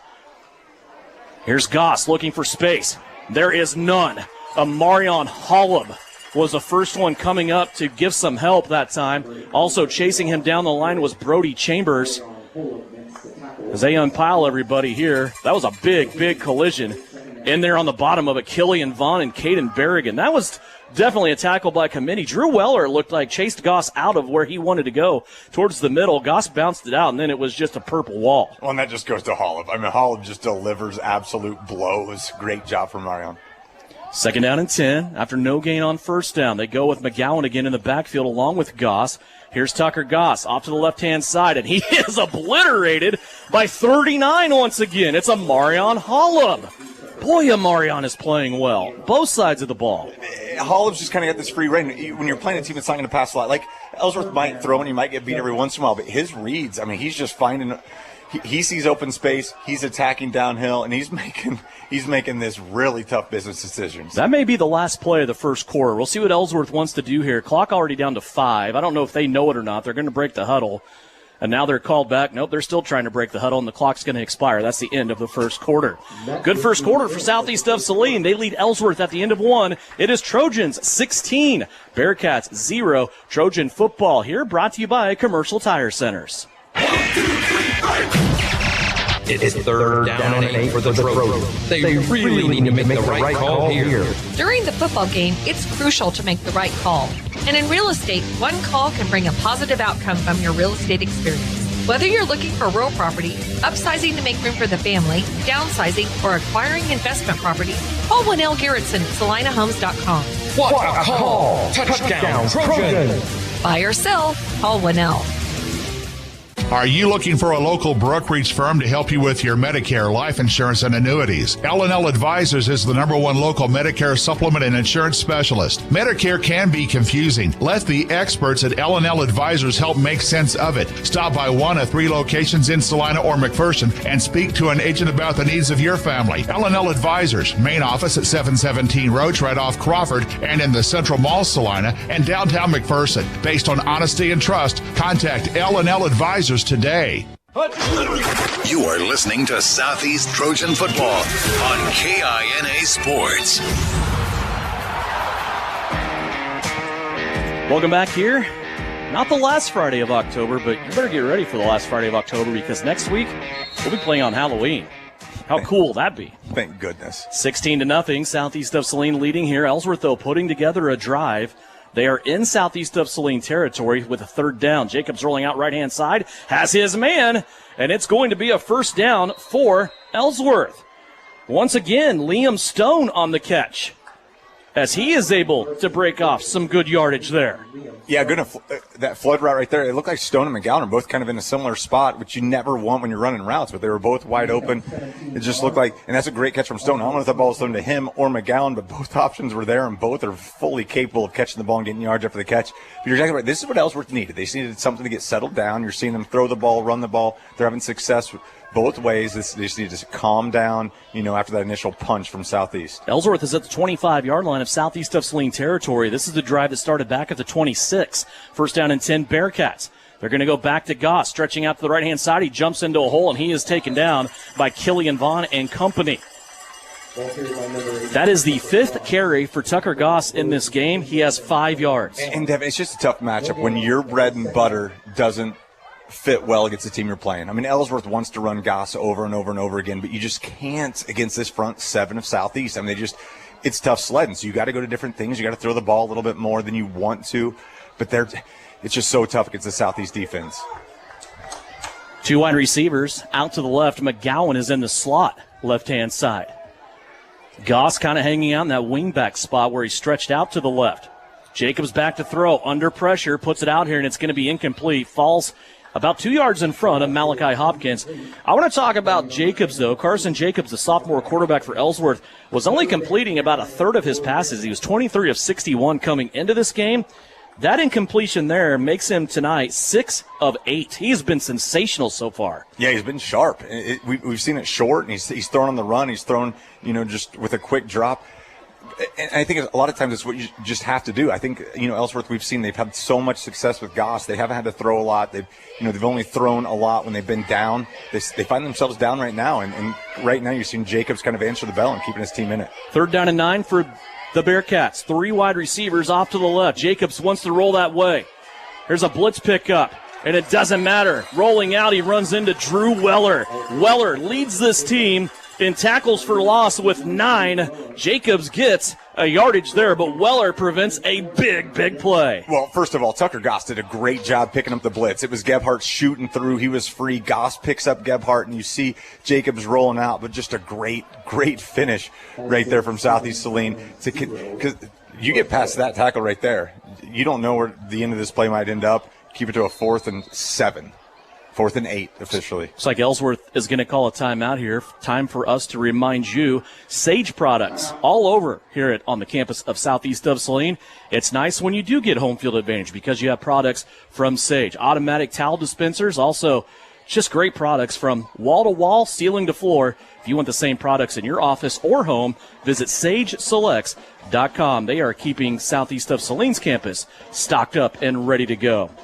If Southeast of Saline can win this game, they will win home field advantage as far as they can go in the 2A playoffs. The only time they will leave this campus that we're on right now is if they play the Friday after Thanksgiving in Hutchinson to try to defend their state title. And how big is that? And I think this is a true home field advantage. You have to come out here. It's kind of been, no man's land, middle of nowhere, and then you show up and you see this beautiful field, this beautiful stadium, this beautiful press box. It's just a feel. There's a vibe here that you can't replicate anywhere else. Obviously, the run went through Kansas Westland last year, and you're super, appreciative of that. But you come to this place, it's Southeast of Saline. It was a great story last year, was it not? I mean, not only not playing at home, not practicing at home, practicing in parking lots, yes, on pavement. I mean, just what a great story. Let's not do it again, though, right? Let's take care of this turf here that we have and get some use out of that. Here's Jacobs on 4th down. Wants to run. Little designed run. Jacobs in the secondary. And he's going to be hit inside the 5 by Bryson Lippold and dropped down there inside of the 5-yard line. What a play call that was on 4th and 7 for quarterback Carson Jacobs. They have him down at the 2. Yeah, I love that from Coach Homolka. We've talked about, how well that Jacobs has been throwing the ball. You spread everybody out. You get everybody. You make sure you got man-to-man defense out there on the outside. He saw that designed run. Huge pickup from Ellsworth. Mobby Tucker Goss time here. He's lined up directly behind Jacobs. 1st and goal from the 1. They give it to him. He sidesteps a tackler that comes in first. It was Swank, and boy, he got in. No, he did not. Right short of the goal line. Give a credit to that linebacking core of Southeast of Saline. We say all the time they're maybe the best linebacking core collectively as a group in the state of Kansas, and they did their job there. Yeah, right here. You love this. I mean, you look at this defensive line, you look at this linebacking core, and you look at Tucker Goss. What's going to happen. I mean, and maybe Ellsworth scores something on the outside, but they're going to try to pound this thing in. They're going to go to their bread and butter, and the bread and butter for the Southeast defense is that interior 7. See if there's some trickeration this time or if they stay with the expected here. Jacobs takes the snap, back to Tucker Goss. Why not? He runs into a wall once again. This time it was Swank who came in. He just missed him on 1st down, but he had 2 handfuls full of Tucker Goss on that play and will shove him back for 2 yards. And now all of a sudden you were on the doorstep. Now all of a sudden you're in a tricky position. 3rd and 3, looks like a long 3.5. Now all of a sudden that play up the middle is not going to be there. So here's where you're going to have to try to get to the perimeter, and that's when you see those linebackers fly. They're going to read their keys. They're going to do what they can do. This is fun. What do you mean now this play up the middle is not going to be there? You're exactly right. I haven't seen it there for several weeks, to be honest with you. 3rd and goal from the 3. Ellsworth sprinting out of the huddle. They want to line it up, and they're just going to have a timeout on that side. Josh Homolka knows how big this is. He knows that his team has to come away with a touchdown, and he's going to call a quick timeout. It's a 30-second timeout. We'll step away. More Trojan football back after this. New Image is offering ceramic tint. If you are sending your child off to school or your wife on a road trip, ceramic tint offers heat rejection up to 90%, privacy in a college town or in the city, and it helps keep wear down on the AC system, making the car easier to cool down. Never worry about you or your kid locking their keys in the car. With Drone Mobile, you can unlock their car for them from anywhere. Vehicle breakdown in an unknown area, GPS locating helps roadside services find your loved one quickly with the ability to send the vehicle location directly to the rescue squad. New Image Audio, your official tinting establishment for over 14 years, located at 340 South Broadway in Salina. Phone calls are welcome. Mary Maids in Salina offers house cleaning services you can see and feel. Your home is more than just a house. It's where memories are made and moments are cherished. Though life can be complicated, house cleaning shouldn't be. Mary Maids strives to take the stress out of your day so you can live your life your way. With more than 40 years experience and an advanced time-tested cleaning process, they can help you reclaim time with your loved ones. Find Mary Maids on Facebook or check out their website at marymaids.com. You're listening to Southeast of Saline football on KINA. 2 timeouts for Ellsworth. They have 1 remaining here in the first half, and they have a 3rd down and 3. It's a 3rd and goal from the 3-yard line. Spreading out just a little bit. They'll go heavy off the right-hand side. Carson Jacobs wanting the snap. He'll get it. It's a low snap. He wants to try quarterback run to the right-hand side, and he gets it in. A lot of attention, again, being paid to Tucker Goss, and Ellsworth takes advantage of that as Carson Jacobs goes in from 3 yards away. Yeah, it was just old-school power. You saw outside fold in, and it was Goss lead towards that outside linebacker, and it was just easy sledding for Jacobs right there. Good play call from Homolka. With, like you said, there's a lot of attention on Goss. You see him as the lead blocker. He didn't have much work he needed to do because Everything went down. Nobody was there. Touchdown Ellsworth. A 74-yard drive. That's the longest I've seen Southeast of Saline's defense on the field in a long, long time. Yeah, and we saw it from all different aspects. But here's where it gets tricky. You're down by two-point conversions, and you got to kick. And the extra point is no good, so that makes it even worse. We will step away. 8:52 left to go here in the second quarter. 16-6. Southeast of Saline leads Ellsworth by 10, and it's brought to you on Senior Night by New Image Audio. Fall is the absolute best time for the experts at Commercial Tire Centers to look over your vehicle. Summer was tough on your tires, and winter's coming on strong. You don't want to be left stranded with tires that aren't performing. Car, truck, SUV, trailers, farm, and big rigs. Commercial Tire will help you keep safe and productive. Commercial Tire Centers, West Crawford and North 9th in Salina. Commercial Tire Centers, where service is everything.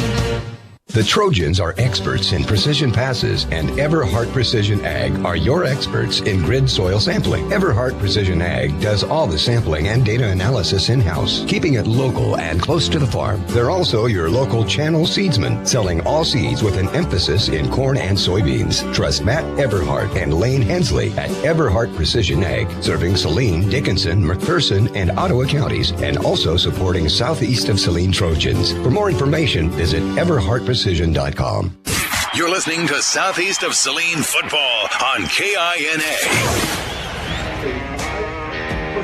Kick on the ground. I'm not going to call it an onside, but definitely a squib kick there by Ellsworth. LaVon Hopkins will fall on it, cover it up. Southeast of Saline will start here at their own 35-yard line. 10-point spread right now, 16-6, with 8:50 left to go here before halftime. Tiernan Potacek back out on the field. Tiernan's only thrown 3 passes tonight, but one of them in offense. 2 of them were on 2-point conversions. Here's Grady Gebhardt out to the right-hand side. Grady to the 50, to the 40, to the 30, and he's tripped up, spun down inside the 25-yard line. Grady Gebhardt continues his night here at Southeast of Saline. And Devin, it was senior Adam Teal on the outside. The wide receiver just did a great job blocking, held up the Ellsworth defensive back, and then Grady was off to the races. Didn't have the angle to take it to the house, but it was all sprung by that offensive line, and Teal on that outside block did a great job, and then just let Grady eat after that. 40 yards for Grady Gebhardt. That's not going to hurt the average. Southeast of Saline to the 24-yard line. Here's a play action to Gebhardt. Potacek wants to throw down the middle. Marion Hollub had it, and then it came out. That would have been a fantastic catch as Hollub had to go up in the lights and pluck that football from above his helmet, and it falls incomplete. Oh, just everything was perfect. I love where Potacek threw that ball. A lot of times you see with that inside post, that ball makes that wide receiver come to his outside shoulder. That ball led Hollub perfectly. Just unfortunate he couldn't come down with the catch. But that's a connection that we'll see later on tonight. You don't lose confidence in a receiver like Hollub. TP hit that ball like he was Peyton Manning. That was awesome. Second down, pitch out left-hand side. Grady Gebhardt has a wall of blockers out there. Negotiates a couple of Bearcats, then falls ahead towards the first down sticks. It will be a gain of 8 yards for Grady Gebhardt and bring up third down and short. Yeah, we saw that jet motion right there. Hollub comes across, a little fake right there. Nice little pitch to Gebhardt. And like you said, it's just a wall of blockers in front of him. You'll take that. You'll take third. You're in 4-down territory here. We see the Southeast offense. We know you got now 2 downs to gain 3 yards. Call it 3rd and 3 here as Southeast of Saline in the Case IH red zone once again. Canequip and Solomon loaded up on the right-hand side. Potacek turns, gives it to Gebhardt. Grady again, little counter run back to the left, and he's going to be short of the first down by about 2 yards maybe. Yeah, that's a great job from that defensive line. It looked like number 65 right there. Sorry, 66. I'm wrong. I'm far too old to be reading numbers this far away, but a great job from the defensive line of Ellsworth right there to snuff that play out. Southeast going to go for it here. It's 4th down and about 2.5. Time, 7:11 left to go here before halftime. The offensive unit for Southeast turns and looks over to the right-hand side where their sideline is. 4th down. Here's Gebhardt again. Little counter play and runs into Cooper McGowan, and he is going to have it turned over on downs. Cooper McGowan comes in and makes the play for Ellsworth, and the Bearcats have turned southeast of Saline over on downs. And Cooper McGowan, we know what kind of athlete he is. A great story from Josh Homolka in pregame about Cooper McGowan. He has played on the defensive line. He has played at the linebacker level. Tonight he's playing safety, all 3 levels of the defense, and he had his nose in the hole that time. Yeah, the senior right there just absolutely blew it up, read it immediately. It looked like a little pull, maybe a little GT going the opposite way, but just absolutely snuffed out by McGowan, delivers a huge hit. You see Gebhardt also loses the ball on the play. Ball goes to Ellsworth. This is the momentum they need to stay in this football game. From the 19-yard line comes the Bearcats. They just scored on a long drive. They still trail by 2 possessions. 6:56 left to go here before halftime.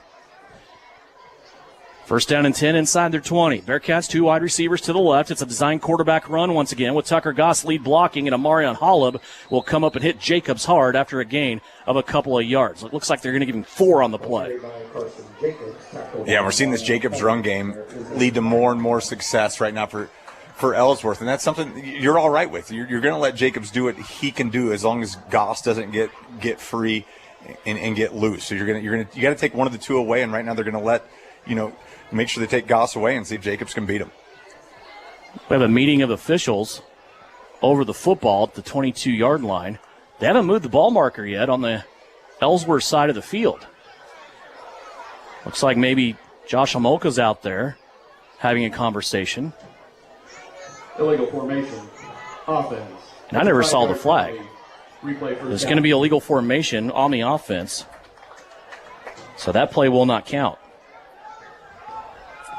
And it's tough call. It looks like Coach Homolka's he's pleading. He's telling the official over there that my receiver said he was on. He wasn't on. You got to have 7 guys on that line of scrimmage before you can call a play. They didn't have it. They weren't covered up. It's a tough call. So back 5 goes Ellsworth to the 14-yard line. First down and 15. Here's the give. Tucker Goss looking for space. He brings it out. And we'll get about a yard. And we talk about it all the time. The reason why sometimes quarterback run games work so well is because it's 11-on-11 football. When you hand that football off to a running back, it's 11 defenders basically on 10 offensive players because the quarterback gets rid of the ball. He's now out of the play. It's difficult to beat Southeast Saline 11-on-11, let alone 10-on-11. That's why we're seeing Cooper. That's why we're seeing Cooper Jacobs, kind of have success running the football because you need that lead blocker of Goss. 3 wide receivers over to the right-hand side. Carson Jacobs will flow that way. Has the ball cocked, ready to go. He's going to let it go, and it's complete on the Ellsworth sideline. Tiernan Potachik runs the intended receiver out of bounds, but it's not until he gets to about the 28-yard line. Yeah, so close to a first down. And my mistake, it's Carson, not Cooper. Apparently I can't read nor see far. But, yeah, how about the control of this sophomore? I mean, really coming into the game, he's feeling it right now. He's having success throwing the ball. He's having success running the ball. Starting to feel comfortable back there. He knows what he can do, what he can't do. But we're seeing a pretty vanilla defense right now from Southeast. We haven't seen too many blitzers. I think right now you might see some of these linebackers kind of let loose on a 3rd and 1. We know there's going to be some impact in those trenches. 3rd and 1 from the 28-yard line. Ellsworth in their own territory. They go back to Tucker Goss, and he is going to fall ahead, and it's going to be real close. Needed to get to the 29 to get it, and that is where he lies right now. The officials coming in, and they're going to impile everybody, and they're going to say move the chains. First down, Ellsworth. 9 carries so far for Tucker Goss. He now has 6 yards. Well, and considering that Ellsworth's still in the game, with their star player, 9 carries, 6 yards. But again, if you're Ellsworth, this is exactly what you have to do to stay in this football game. You have to keep the Southeast Salina offense off the field. You need the long drives, not easy to do against this defense. You need to control the clock, make sure that clock's always ticking. 5:40 left to go here in the second quarter. Ellsworth loading up the left-hand side. Now a motion man goes back to the right and evens it out a little bit. Here's quarterback run again. And out to the 34-yard line. Excuse me. Yes, 34-yard line. Gain of 5, going from the 29 to the 34 by Carson Jacobs. Yeah, and again, it's just overloading that side, and you're getting you're seeing the lead blocker of Goss, and this way you got to love to see about high school football. I mean, Tucker Goss, not having a successful day carrying the football, but he's still doing a heck of a job for this offense, lead blocking for Jacobs. 2nd down and 5 from their own 34-yard line. 3 wide receivers off to the left. Jacobs looks like he's going to pass. Now he takes off and runs again. Ellsworth first down, and Jacobs taken down at midfield at the 50. A 16-yard gain by Carson Jacobs out to the 50-yard line. I talked about his passing earlier. Let's talk about his rushing now. Coming into this game, he had 567 yards rushing, and we're going to see a timeout here by Southeast of Saline. This Trojan defense on their heels. They want to regroup. We will as well. 4:45 left to go here in the second quarter. Southeast leads at 16-6 on KINA.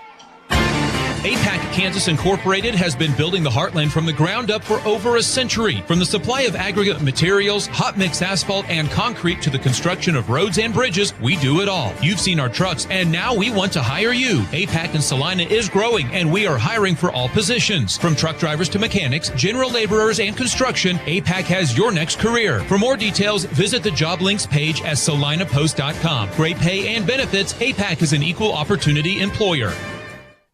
You're listening to Southeast of Saline football on KINA. Welcome back here. Southeast of Saline in a timeout. They will have 2 remaining here in the first half. Some games that we're keeping an eye on salinapost.com. You can watch live stream video or on demand. Later, Sacred Heart at Republic County. That's a 5-2 Sacred Heart team. That's 5 wins in a row. Republic County 6-1. They are playing for a district championship tonight in Belleville. First down and 10 from the 50 for Ellsworth. Jacobs gets drilled from behind as he's trying to let go of that football, and it ends up in the stands of the Bearcat crowd on the other side. Canyon Douglas with the big hit. Defensively, 2 names we haven't called a lot that we normally call a lot are Douglas and Lippold because they're perimeter players. You're seeing Ellsworth get a lot of success with that quarterback run game up the middle. You just step back a little bit. It looks like they're trying to set up a little bit of screen, maybe a pump and go. You've got to be on time, because if you're not on time, Douglas or Lippold will make you pay, and right there it was Canyon Douglas. Canyon came from the right-hand edge of the Southeast of Saline defense that time. Remember, he did not play last week, nursing a little bit of a leg injury that he sustained 2 weeks ago. 2nd down and 10 for the Bearcats.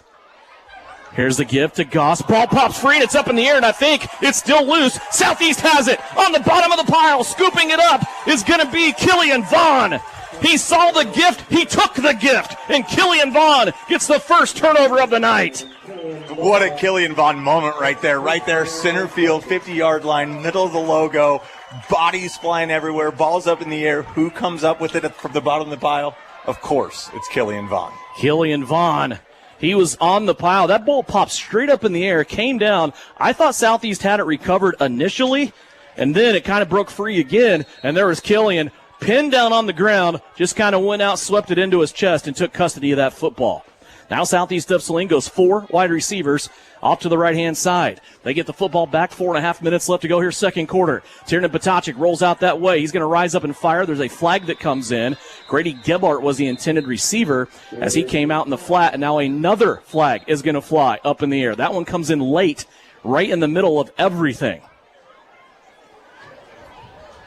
Yeah, Killian Vaughn and a Bearcat were in close proximity. I did not see anything physical, or, of course, we can't hear what's going on in the field, but that official came in really, really late. Both coaches, Gebhardt and Homolka, about 5 yards out on the field.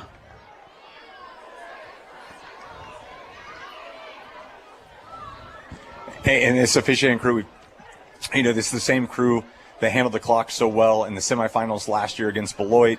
Brian Bankston, the white hat, Big B, affectionately known by a lot of people, also umpired Savannah Bananas baseball. I mean, this is a great crew. This is a crew they've seen a lot of things, so I'm sure they're going to get this thing right. Let's see if we can get the call here from the white hat and see if he has a good explanation for us of what is going on with these 2 flags. During the play, holding, defense, number 9. After the play, dead ball, unsportsmanlike conduct. Southeast, number 56. It is alive at a dead ball foul. They will both be applied. First down, Southeast of Saline.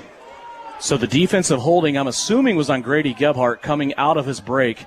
And then after, we don't know what happened on the field, Killian Vaughn and one of the Bearcats on the defensive line may have said some things to each other. Killian gets the flag, and all in all, ends up costing Southeast 5 yards, we think. Yeah, we think. We have another conference, and I think we talk about this stuff all the time. We are fine with stoppages in play as long as everything gets handled correctly, and that's what this crew's doing right now.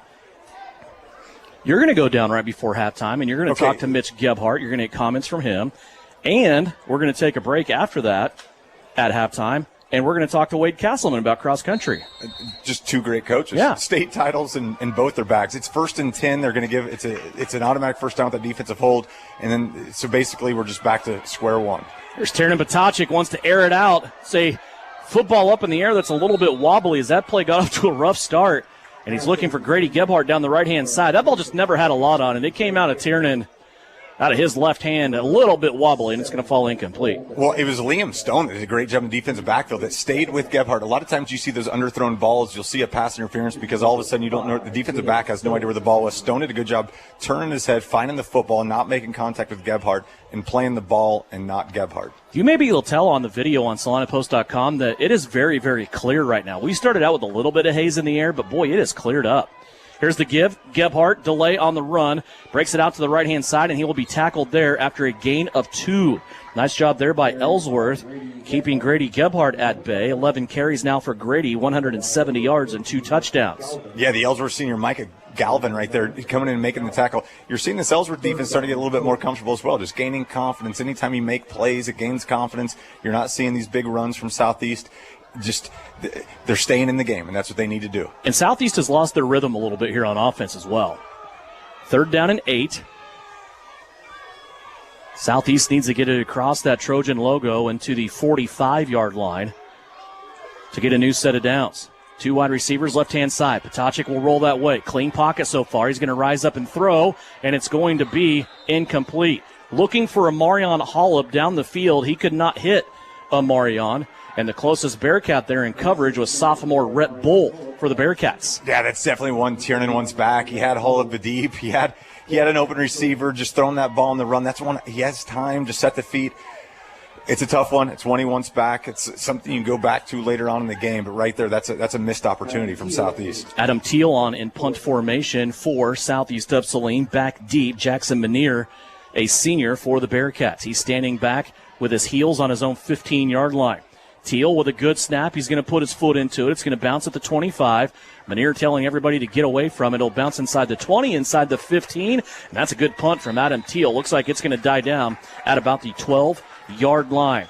So Southeast had the punt for the first time, but that football, the field position has been flipped just a bit. Ellsworth dodges a bullet off their first turnover of the night as they don't give up any points there. 16-6. Southeast of Saline with 3:21 left to play here in the second quarter.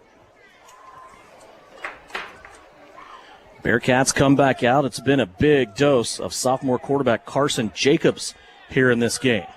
He's done a really good job.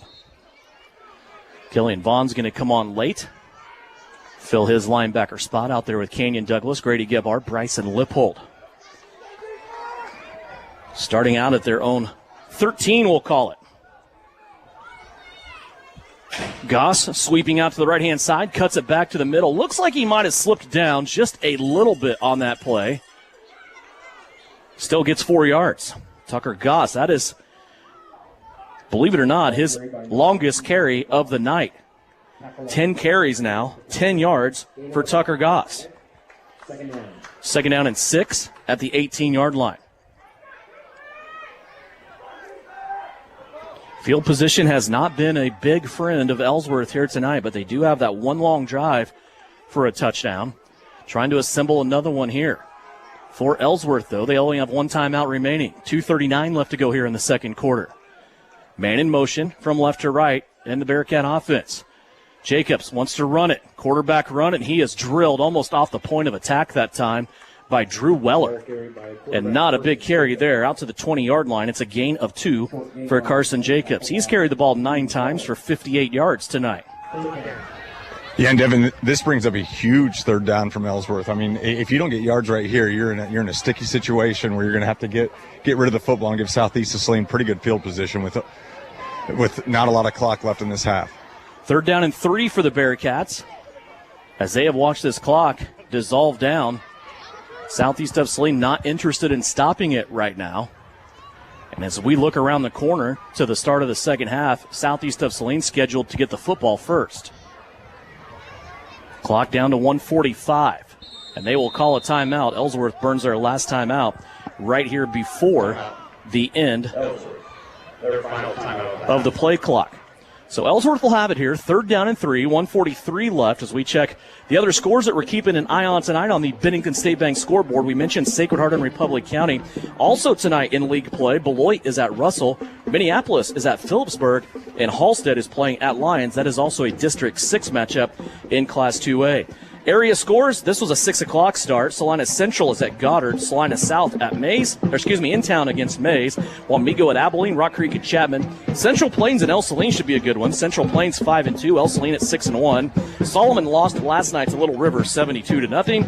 Bennington at Harrington. Somebody's going to have to win that game. Both of them come in with offers in the win column this season. Cunningham at Teskett, a big 6-man matchup. Cunningham comes in at 6-1. Teskett comes into tonight at 6-1. We'll catch you up on all those scores when we come into halftime on the Bennington State Bank scoreboard.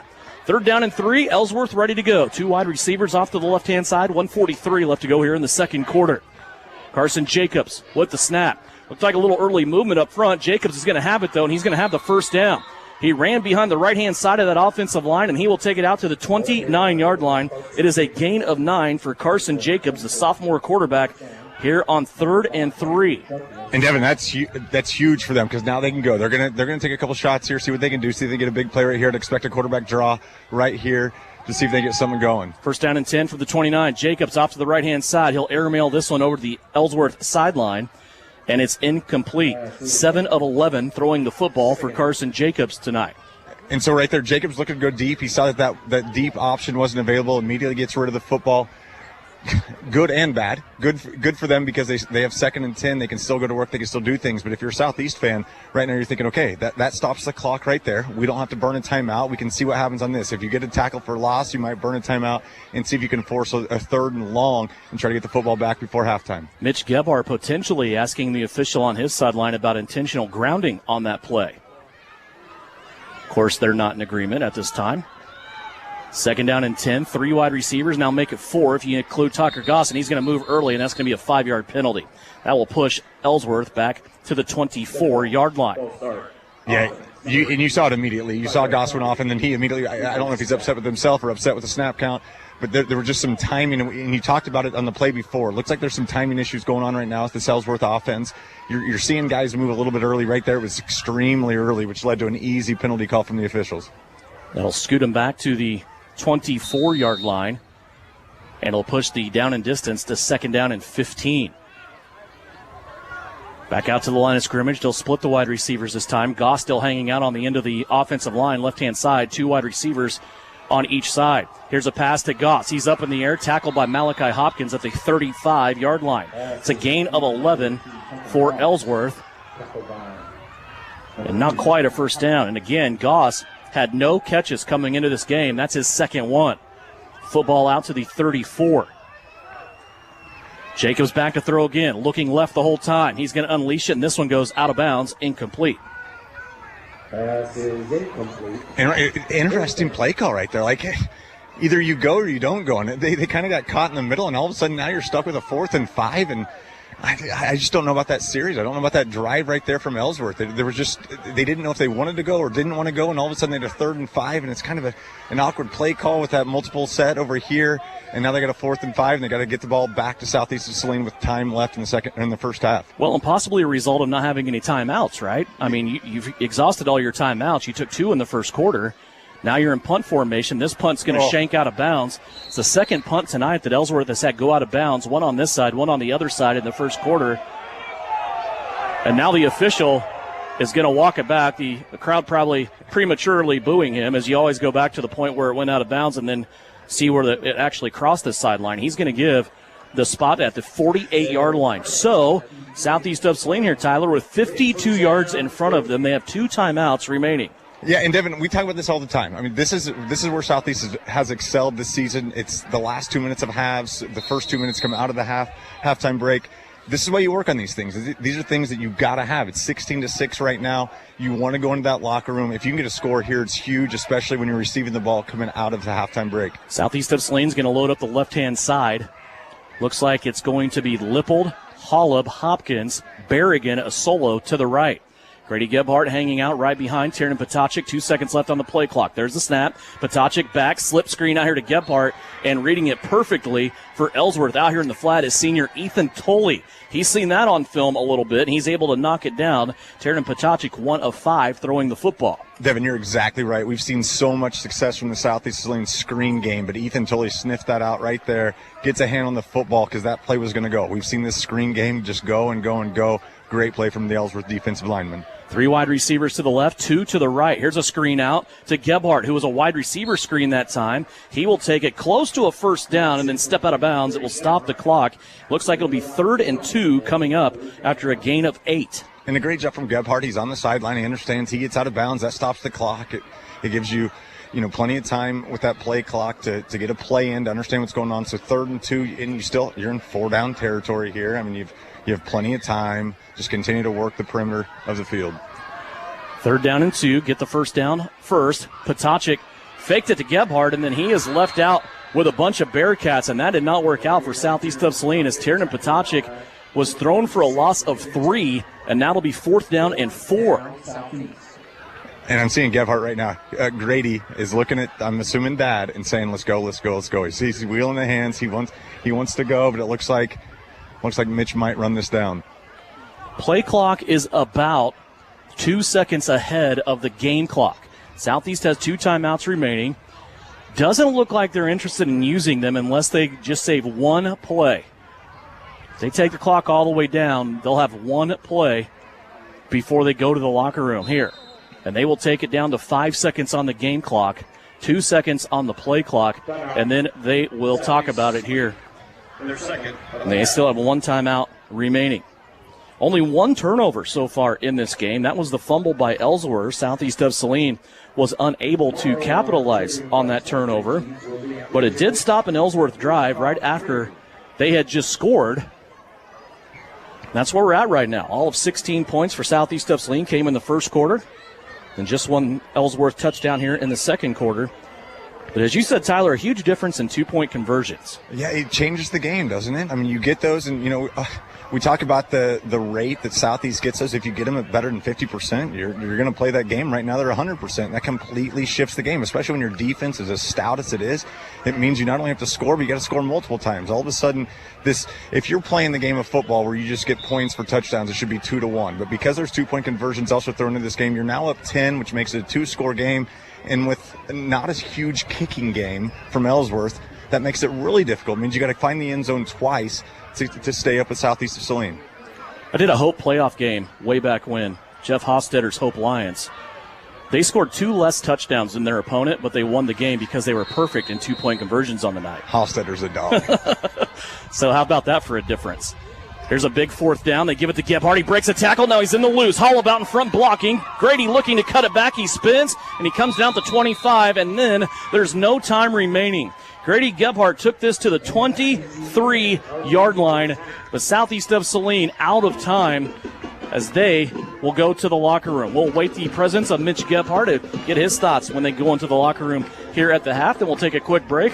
Stay with us, so when we come back, we'll talk Southeast of Saline cross country. Wade Castleman in the booth as we will talk regional cross country. We'll also go over the league meet that happened last week and see what the postseason looks like for Southeast of Saline's runners. Here at halftime of the football game, 16-6. Southeast of Saline leads it by 10. As Tyler Smith is on the field, anxiously awaiting the comments from head coach Mitch Gebhardt. Tyler, take it away. Coach Gebhardt, 16-6 right now. I mean, we saw you come out on fire early on. Offensive line was controlling the game. What has Ellsworth done defensively to slow your offense down? Well, they're packing the box on us, and we've missed some passes and then not thrown the ball well a couple times there. We've just had some serious miscommunications there on the offense after those first couple drives. I know that nobody likes to go in up 16-6. You'd rather go up 60-6. But what does this do as you build forward and move on to the season? Like, what's going to be the message to these guys at halftime? Well, we got to get stuff straightened out. We got to do stuff right. If we do stuff right, we're in a lot better shape than we are now. Ellsworth's playing well. They were kind of back on their heels there the first couple drives, and they've kind of got some stuff figured out, and they've taken a lot of time off the clock holding the football from us. So we got to come down and score on this first drive if we can, and then play good defense the rest of the game. Sounds great, Coach. Best of luck to you guys in the second half. Mitch Gebhardt on the field, along with Tyler Smith on the Salina Ortho sidelines. We'll take a break. When we come back, Wade Castleman will join us. We'll talk Southeast of Saline cross country, 16-6 here at halftime. Trojans leading the Bearcats by 10. The Knauf Auto and Truck Accessories halftime report begins now here on KINA. The recent storm could have done a real number on your roof, but how would you know? Is your home vulnerable to future damage? Call Bryson Flax at Ryan Roofing today. An in-person roof inspection is necessary to evaluate damage. Rely on Bryson to perform a free roof assessment. Inspect, assess, and resolve. Protect your home and make sure your insurance policy provides the coverage you deserve. Roofs, windows, siding, and gutters on your home or business. Call Bryson Flax at Ryan Roofing, always supporting the Southeast of Saline Trojans.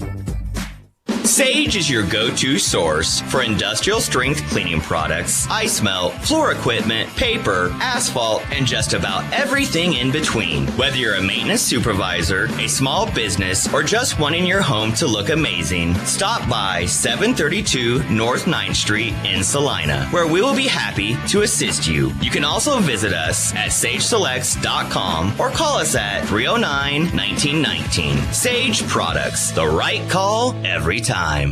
Are you looking to upgrade your home with high-quality flooring and appliances? Look no further than Salina Appliance and Flooring. We're your one-stop shop for all your home improvement needs. We offer a wide selection of flooring and appliance options. Visit our showroom today located at 740 North 9th or our website at salinaappliance.com. The Appliance Center, your local, trustworthy, and family-owned appliance dealer, providing sales, service, and parts for Salina and the surrounding area since 1980. The Appliance Center, just north of Ace Hardware on Broadway in the red and white building. Stop in today and experience the Appliance Center difference. Knauf Auto and Truck Accessories. Everything to bling out your ride in one place, including top quality lift kits, wheels and tires, bumpers, Jeep accessories, fender flares, bed covers, bed liners, step bars, even custom painting. Knauf Auto is the and soil dealer and has many synthetics and filters in stock. Visit Knauf Auto on Facebook for specials, great ideas, and let them make your truck stick out in a crowd. Knauf Auto and Truck Accessories, supporting the Southeast of Saline Trojans. This is the Trojan Halftime Report. Coming up, a first half recap, stats, interviews, and a look at other area games. Let's head back to the stadium for Trojan Halftime on KINA. Welcome back here to the campus of Southeast of Saline High School. At halftime, Trojans lead the Bearcats 16-6. And it's time for our chat here halftime. Brought to you by Winnell Garrison at Salina Homes. We talk Southeast of Saline cross country, and Wade Castleman joins us now. It is postseason time. We talk about next week football starts its postseason, but for your runners, Coach, it has already begun. You're coming off your league meet about a week ago. We'll look at those results and then also talk about your big regional meet coming up tomorrow in Wichita. Let's first start out with this league meet. Very successful day for Southeast of Saline as you go in and look at the ladies first. This is a mix of schools, right? So it's a little confusing when you look at results for some people. You have to separate the meet overall and then take whoever is in the NCAA and go from there. Southeast of Saline on the girls' side, the ladies finished second overall, 7 points behind Norton. But when you look at the NCAA schools, they were able to win another league title, 8 points in front of Minneapolis. How'd your ladies run last week? You know, they did a very nice job last week. It was a little windy last week, but, you know, they got out there. We wanted to have good momentum going into regionals, and that all started last week. You know, we wanted to continue our league streak, win team championship streak. So for the girls, it's extended out to 7 years in a row that they've won that. And it took a group effort. It was nip and tuck at times, but they stepped up to the challenge, and which is good because tomorrow they have a big challenge in front of them. You were led by Piper Brown, and this is a very young girls team that you have this year for Southeast of Saline. It really is. We don't have any seniors this year, and we don't have any freshmen this year. So we're relying heavily on our juniors to provide that leadership. and they've done a nice job with that. And our sophomores are, having to step up and to, fill those gaps that usually you have some juniors and seniors running in those places. I had to do a double take, Coach, when I looked at your guys' finishes. You had not only the first runner in league, but you also had the first overall with senior Braden Walker. But then when I look at your league runners, first place, second place, fourth place, sixth place, eighth place, 10th, and then 11th also for good measure. All your varsity runners finished in the top 11. You were able to win the meet overall and then also dominate in the NCAA. Really, the meet overall wasn't close either. 25 team points for Southeast of Saline. Beloit St. John's was second with 72. When you look at the league standings, Southeast of Saline with 18 team points. Lions in second with 79. Your guys ran pretty good last week. They did a really nice job last week. We got our time gap down, where I kind of want it to be at this time of the year. And, they're pumped and primed, ready to go. This week for the girls, we kind of tapered them just because we knew that going into regionals, it's going to be tough for them. And so we, want them to be extremely fresh. And you can tell when we start to taper, the kids get a little goofier each week and each day, too. And it might have something to do with the weather, right? I mean, this week it actually kind of feels like fall a little bit. We had that a little bit last week. I think it was teasing us. Then Friday it was hot again. But I think fall is here to stay now. You're going to go to your regional meet tomorrow in Wichita. But I just want to talk to you about the last couple of weeks because 2 weeks ago when I talked to you, you're coming off another really outstanding meet. But you told me a couple times this year, our times just aren't where they should be. We need to make more improvements. And I know that's just you being a veteran coach looking down the road and seeing where your kids need to be. Has that gap decreased a little bit? And also, how do you convey that to the kids of you might be winning, but it has to get better? Well, and that's exactly right. What we've, told the kids, actually, times really don't matter now because it's all about place. Yeah. And if we're not, where we need to be place-wise, we could be disappointed. And so, yes, running fast times is important, good and everything, but the most important thing is beating the other people from the other schools. And that's what we've been focusing on and talking about who we need to be in front of. And because, like I said, for the girls, it's going to be a tight race. The competition at our regional is fantastic. We have the top 4 teams in Class 3A at our regional tomorrow, and we're right in that mix. But, we've got to run well and believe in ourselves. So it'll be fun to watch. So elevated competition level tomorrow in Wichita.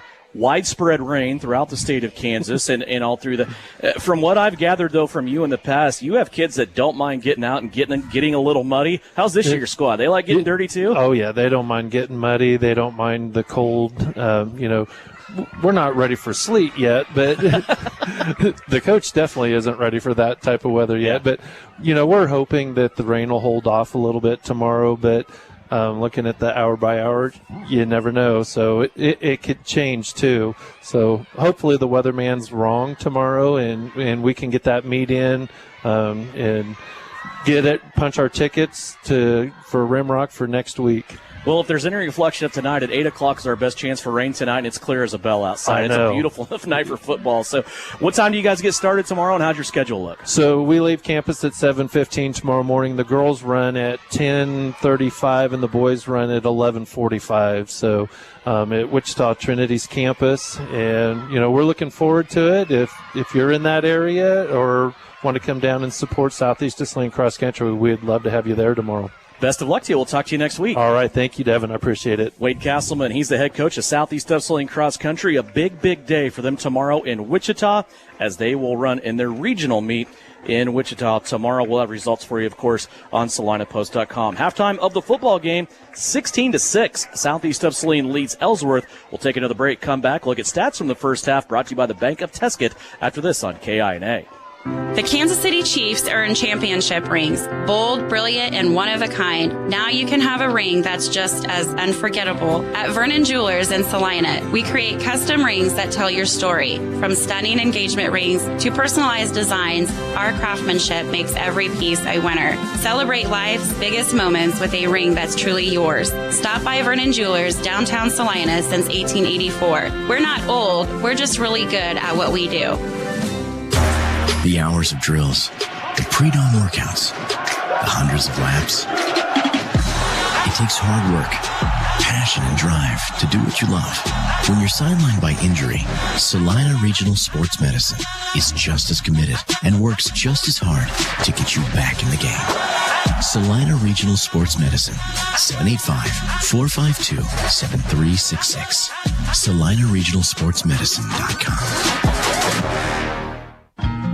For 40 years, Phillips Seed has delivered top-quality certified seeds. With wheat drilling season approaching, now's the time to reach out to Phillips Seed Farms for the latest variety options and tailored seed treatments. It's also the perfect opportunity to plan your corn hybrids and soybean varieties for the 2025 planting season. Visit PhillipsSeed.com, follow us on Facebook and X, or connect with a local seed dealer near you. Phillips Seed, serving, innovating, growing since 1985. 4 walls and a roof can make a house, but a home, that's where life happens. First steps, backyard birthdays, morning coffee, sunsets on the porch. Home isn't something you buy, it's something you feel. And when it's right, you just know. For 22 years, Dan Goebel has helped people in Salina find that feeling. And now he's here to help you. Your home is out there. Dan Goebel knows the way. Call 785-819-1904 or visit Salina Homes to find your way home. You are listening to Southeast Trojan Football. Back here at Steve Fritz Field on the campus of Southeast of Saline High School. Devin Haney, Tyler Smith. We also have Tyler Henry tonight as well, helping provide that live stream video that is live and also free of charge, on demand all day long on YouTube. Salina Post on YouTube.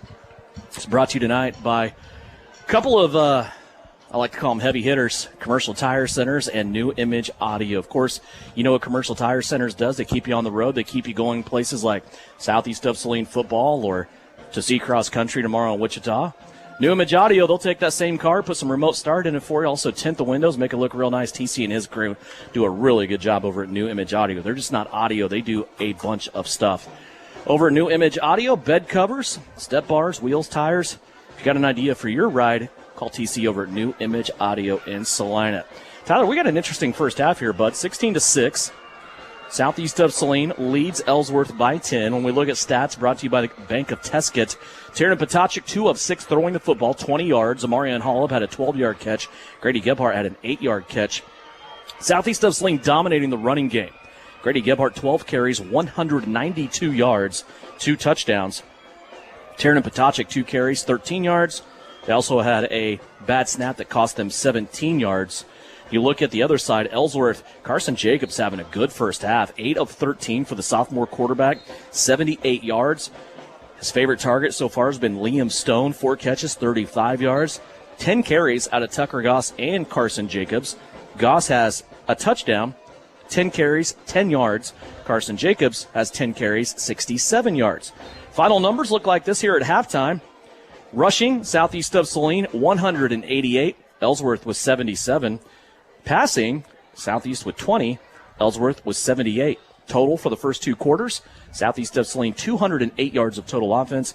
Ellsworth with 155. We had that 1 turnover. That was a fumble recovery for Killian Vaughn against his Ellsworth offense.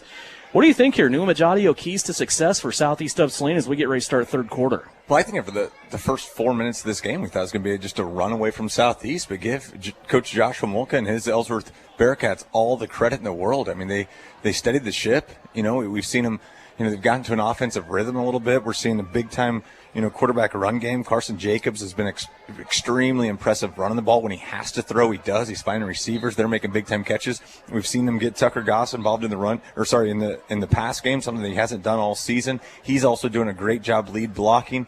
And their defense has just figured out, They're taking away those big plays and they're making it tough. They're forcing Southeast of Saline to put drives together. And that's one thing we haven't seen Southeast have to do. They haven't had to put drives together because it's such a big play offense, and it's no fault of their own. It's, we've seen it, whether it was Jacobson, throwing the ball around. We've seen Potocik do the same, or it's a handoff to Grady Gebhardt. I mean, we just see they're so explosive offensively, so you never know, what's going to happen. But when you start forcing a team to make plays and you start making them, move the chains, that's when things get a little bit tough. And we've seen this Ellsworth defense do a good job of that. Let's look at the Bennington State Bank scoreboard. Some scores of interest from around the area. Salina Central over Goddard after the third quarter. Remember, that was a game that started at 6 o'clock. The Mustangs up over Goddard 28-14. That's on the road in Goddard. Also, El Saline tonight against Central Plains. Remember, that was a big contest. They're coming in. Central Plains at 5-2. El Saline at 6-1. Cardinals of El Saline right now taking care of business 12-0 here at the half. Just kind of scraping through, looking. There's a big game tonight between Inman and Mound Ridge. That game at halftime, Inman leads Mound Ridge 16-7 in 8-man. Halftime, Wamego 6, Abilene 3. That's an interesting score from the NCKO. We've seen Abilene do just about everything this year. They scored 3 points and won one game 3-0. Then next week they scored 55 in the first half. 6-3 right now. That's a slobber knocker in Abilene between the Cowboys and the Red Raiders in the NCKL. Also, Salina South down. This was an end of the third quarter score. Mays leading South 22-0 at the end of the third quarters. We give you an update on the Bennington State Bank scoreboard. Keep an eye on that scoreboard as we go through tonight. Don't forget about the scoreboard show coming up here on KINA at 10 o'clock every Friday night through the state championship. From 10 until 11 o'clock, scores and game wraps from across the state of Kansas. Eric Peterson will take you on a tour around the Sunflower State and give you the knowledge you need with scores and game wraps from every single division. Also have you updated on what's going to happen when it comes to playoff time that starts next week. Here it is 16-6. Southeast of Saline scheduled to get the football to start out. And we'll see what the Trojans can do here. I just feel like I talk a lot with Mitch Gebhardt about rhythm and play calling. And once you kind of settle into something, I just feel like after that long drive that Ellsworth had that put the first touchdown on the board, Southeast just lost their rhythm. He talked about them stacking the box when he went into halftime. He told you that they're doing that. You almost wonder if Southeast is going to try some stretch plays now, try to use their speed and get to the sidelines, or what the approach is going to be here for the Trojan offense. Yeah, you're exactly right. It's all about, he talked about how this Ellsworth team's done a great job just sustaining drives. Even when they haven't scored, they've taken time off the clock. And that's what you have to do to shorten this game if you're Ellsworth. You got to make this game, you got to give Southeast of Saline the fewest amount of offensive opportunities they can have with the least amount of clock. Ellsworth's done a great job with that, but you're exactly right. Start getting to the perimeter a little bit, stretch it out, see what the perimeter defensive players can do. The Southeast offense hasn't been bad. They just haven't had as many opportunities as we've seen, and we'll see if the defense can kind of, clamp down on this Ellsworth, get some more 3-and-outs, get the ball quickly back to your offense. You're up 16-6. Give the ball to your big dog. Rely on your big guys up front and see what happens. Amarion Hollub, Malachi Hopkins back deep for Southeast of Saline. We'll see if Ellsworth wants to kick it that way. Bo Kyler has the ball on the tee as the sophomore ready to start it off here, and it's another squib kick on the ground, and it's going to bounce right into the custody of Tyson Keller, who has been a superb special teams player this year in his sophomore season for Southeast of Saline. So Tiernan Potocik in this offense will take the field once again. He will have with him the guys up front, Swank, Weller, also Vaughn, Chambers, and Kuhn across that front line. And, of course, then you'll have a mixture of Berrigan, Lippold, Canyon Douglas, Amarion Hollub, Grady Gebhardt, Malachi Hopkins on the skill spots here for the Trojans. It's a tight formation. Nobody split out wide on either side. They go to Gebhardt. Right-handed carry. He's going to spin his way across the 35-yard line, get to the 36, and it's a gain of 4 on first down. And right there, that's exactly what you need to do. 4 to 5 yards on first down is fantastic. Again, we're used to huge plays, huge chunk plays. You don't need chunk plays. Just wear them down. Keep going right there. You got the horse in Gebhardt. Second down, back to Grady Gebhardt, and he drops the football. He got hit in an awkward spot that time. He kind of put his pads down and took one right on top of the helmet, and that ball spun free.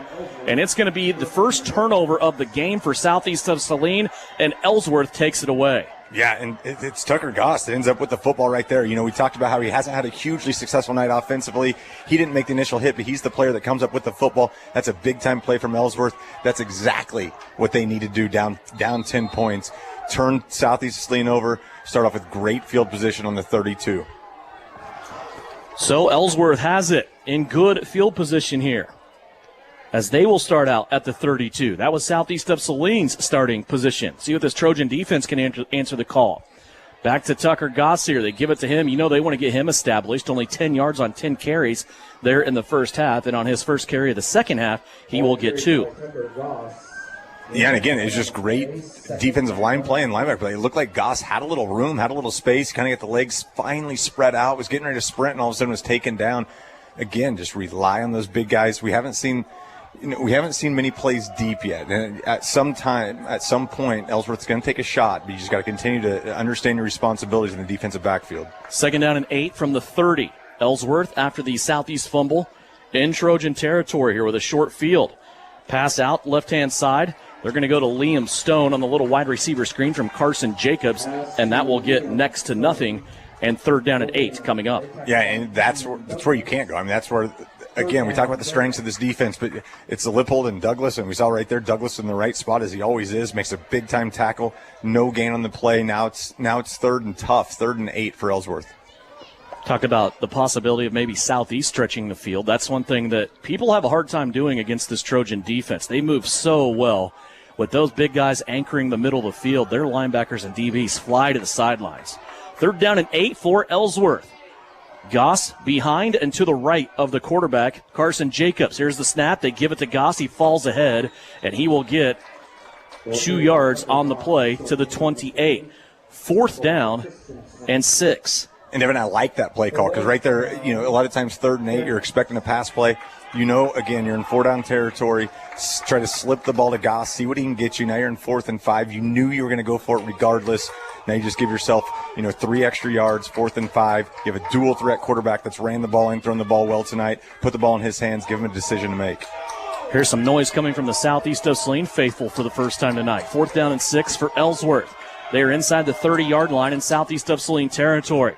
Hard count here by Jacobs. He'll take it, roll out to the right, looking for a receiver downfield. Now under some pressure, he's going to fall back as he throws. It's going to be a catch, and it's going to be completed at the 17-yard line. There's Liam Stone once again. It's a gain of 11 and a 1st down for the Bearcats. Devin, just a great play from Ellsworth. Coverage was there. Douglas was on Stone. That ball was thrown where only Stone can catch it. Stone goes up, did a great job. We saw him. He caught the ball. He looked down, made sure he got that left foot inbounds. That's just a great connection. Jacobs to Stone. Big 3rd down conversion. Ellsworth now picking up the pace as they are in the red zone. 17-yard line, 1st down and 10. Knee-high snap. Jacobs will take it, and then he's going to hand it off to Tucker Goss, who will pile ahead for a minimal gain once again, a gain of about a yard. And on that play, you see Chambers continuing to stick with his defensive responsibility. He makes sure that if Jacobs still had the football, is going to get tackled for a loss. Jacobs ends up 20 yards behind the play after Chambers just continues to go. Chambers does not quit until the echo of the whistle. That's what you teach your defensive players to do. He plays clean. Everything's within the rules, but he's going to make every single play hurt that he has the opportunity to do so. 2nd down and 9 after the gain of 1 on 1st down. Ball sitting at the 16-yard line. Ellsworth has slowed it back down. They came back to the line of scrimmage really quick after that 1st down. Now they have the play clock down to 5. Fake pitch out, right-hand side. Jacobs will keep it. He breaks a tackle down to the 2nd level, looking inside the 5, and he's brought down at the 2. Another monumental carry for the sophomore, Carson Jacobs, who's having maybe one of his best games of the season right in front of us here against Southeast of Saline. Yeah, it's got to be career day for the young man, the sophomore. He looks like a wily veteran back there, just with that nice little fake toss. And he just has the maturity to take that ball up the middle. He's not dancing away from stuff. He's just shooting up the gut. 1st and goal for the Bearcats from the 2-yard line. Here's the snap to give to Tucker Goss. He's leaning in, left shoulder low, trying to get to the goal line. And no signal yet. They're going to say he is short once again. We've done this song and dance before, right? Ellsworth was down here in the 2nd quarter, had the ball 1st and goal at the 1. They ended up all the way back to the 3 and then had to run it in from there. Yeah, so here's this is this is fun. We've been jaded by the Southeast Saline team. Now we're in a football game. We're in a battle. Let's see what happens down here. Second down and goal from the 1. Pistol formation. Goss directly behind Jacobs. He'll take it again. Run off to the right. He bounces off some scrums on the end and ends up cashing it in for the second time tonight from 1 yard away. It's Tucker Goss, his second touchdown of the night. You're right there. Goss was hit in the backfield, but there was no tackle could be made because the block was still on that defensive lineman. Goss just bounces off of that, goes after that unscathed to the end zone after the initial hit. His 20th rushing touchdown of the season for Tucker Goss. He has 2 tonight. And now Ellsworth will line it up and go for 2. They're down by 4. It's 16-12. Jacobs, 2 guys with him on the right. Little play action, wants to go up top, and it's going to be smacked out of there. Look at the play by Tiernan Potacek. He was able to meet the receiver, went up in the air, and smacked that football away. And Southeast of Saline does not give up the point after. 7:38 left to go here in the third quarter. Southeast 16, Ellsworth 12. It's Trojan football here on KINA.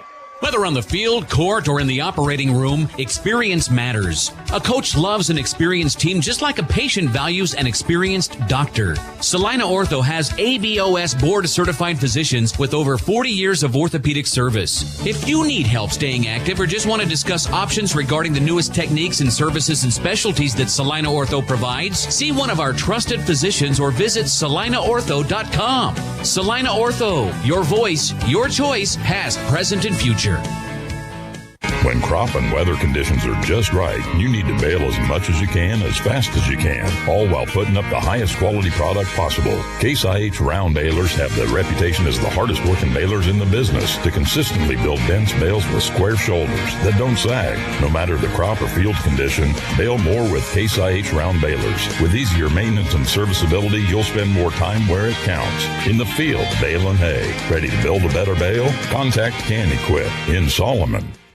You're listening to Southeast of Saline football on KINA. Yeah. Back here Southeast of Saline, looked like James Friesen picked up what that time I would classify as an onside kick. It was Keller, also Watkins, and Friesen all around that football, and it's going to be covered for Southeast of Saline at the 40-yard line. So Ellsworth just kind of taking the approach. They would rather give Southeast field position than sacrifice a return. Here's Grady Gebhardt coming off the fumble. His very next carry surges ahead for 5 yards. Each team has 1 turnover in this game. Yes, and it's Chambers and Swank just leading the way, just making sure, if you get to that second level, again, we talk about that, you want to make sure it's not the defensive lineman getting hands on you, it's the linebackers, and right there your offensive line did a great job making sure that happened. Southeast. Tiernan Potacek, he is loose. Look out. TP's got some speed at the 30, at the 20. 1 Bearcat to beat, diving, and he catches Tiernan Potacek inside the 5. Tiernan Potacek down the field with a big gain down to the 3-yard line for Southeast. And Devin, it's that jet motion. You get that jet motion going the other way. You see Gebhardt also go to that left side, leads that. Potacek did a good job reading that, and then it's just athleticism from Potacek to take that ball all the way to the 3. It's a great play from the junior quarterback, trying to get that rhythm for him going. 52 yards on the carry for Tiernan Potacek. First and goal now. Ball sitting at the 3 at Southeast of Saline in the Case IH Red Zone. Once again, brought to you by Can Equip in Solomon.